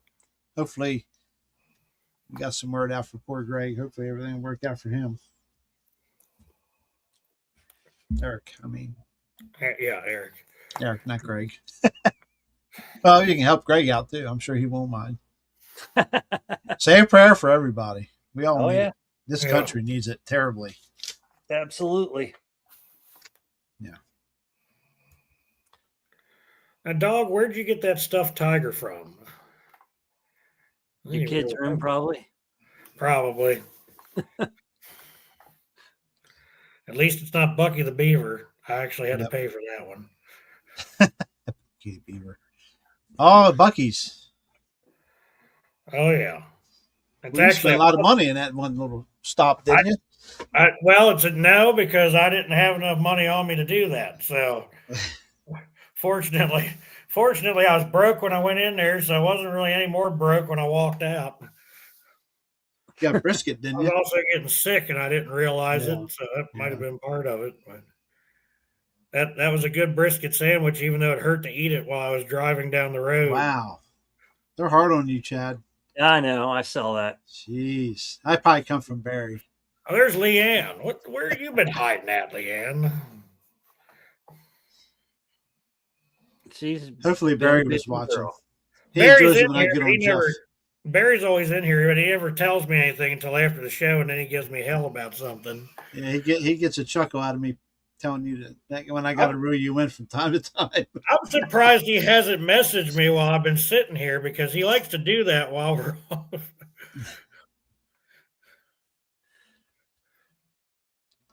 Yes, Bobby. Thank you. Absolutely. Yep. Yep. Gonna watch later. Come on, I Leanne. didn't even have time to put my oil in my beard. No, we seen that. You Looked like see you your stuck your beard. finger in a light socket. You can't even see your beard with your dark shirt on. You wait till the next thumbnail I do. That beard's going to be all over the place. Oh, Barry's back in Oh. in South Mississippi. South Sip. Okay. Sippy. Gotcha. I hope you're feeling better, Leanne. Yes, definitely. Yep. Yes, indeedy. All right, guys and gals. Thanks for being here, everybody. Yeah, Well, there's appreciate Greg. it. Thanks everyone for watching. Yeah, you bet, Greg. We appreciate you being on, brother. 100%. We could have him on every week and still get a new story out of him. Yeah. I love it. Yep, good deal. All right, we're pushing 3 hours. Oh, Hillary, I am not braiding my beard. Mine's not long enough to braid, so Yeah. I'm working on it. I got mine oiled down tonight a little bit. That oil really helps. Yep. That's right. Star of the show, Greg, man. Absolutely. Everybody giving her thank yous, and we appreciate it. No, Hillary, we're not braiding no beards. Here, in honor of Greg, I'll put a little oil in the beard before we go off. Jeff, you wear me. What are you doing it that way for? Just put it in your hands, and Well, what I do. I like to get it in the. What is that noise in the background? That's my dog scratching on the leather couch that my ex-wife left here.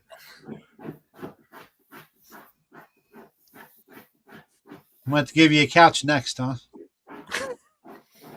I'll tell you, if I had my way right now, that I'd be chainsawing that couch and putting that futon over there because, well, Yeah. the dogs really like that couch, but if we ever have to move it, it weighs so much that I know. Yeah. the only way that sucker's coming out of here is in pieces. That's Now you look pretty. Come on, Catherine. smells pretty good too. I think that's sandalwood. Sandalwood is good. I got a bottle of that Or stuff. no, this is cedar pine. I'm sorry. Oh, yeah?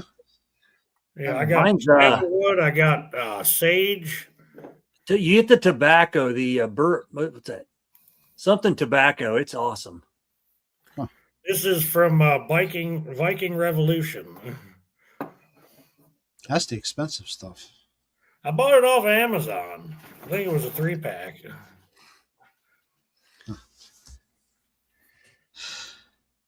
Okay, I need to go eat, gentlemen. Eastern. This is an Eastern goodbye. Yeah, it's just an Eastern. It never freaking ends. Because Jeff. No, I'm just kidding. It's Jeff's fault. All right. Thank you, everybody. We'll see you next week. Hopefully, Thanks, I'm not everyone. sure. Hopefully, You're we're awesome. to come on, but Guess I'm going to take these dogs out of the bathroom again. Yep. Jeff interrupted me again. Did you hear that? Yeah. I was talking. Even Chad interrupted me too. I've pretty much blackened the whole page. I was putting little check marks. It's solid black now. Just kidding, Jeff. I didn't do Gary, that one guy in the background for the show kind of looks like a younger Chris Christopherson. Yeah, I know. Well, it's supposed to be me, but it don't look like me. I'm trying to figure out what kind of weapon Greg's holding there. Some sort Looks of. pretty lethal. Yeah. I didn't put nothing in your hands this time. I just let you be. Well, that beard looks like it covers my entire body. Well, It's the beard you've always wanted. legs with legs. I'm just hoping one day the DA puts in one of the scenes where there's some bearded egg-looking fellow that comes zip-lining out of the trees Oh, Lord. to rescue everybody. That's what I'm looking for. No. All right. All right, everybody. It's time to go. I got to get up early. Okay. All right. Thank you, everybody in chat. Love y'all. Big love. Yeah, Chad, big thank love, you, everyone. Jeffrey. Thank you, Greg. Appreciate it. Thank you, brother. Not all.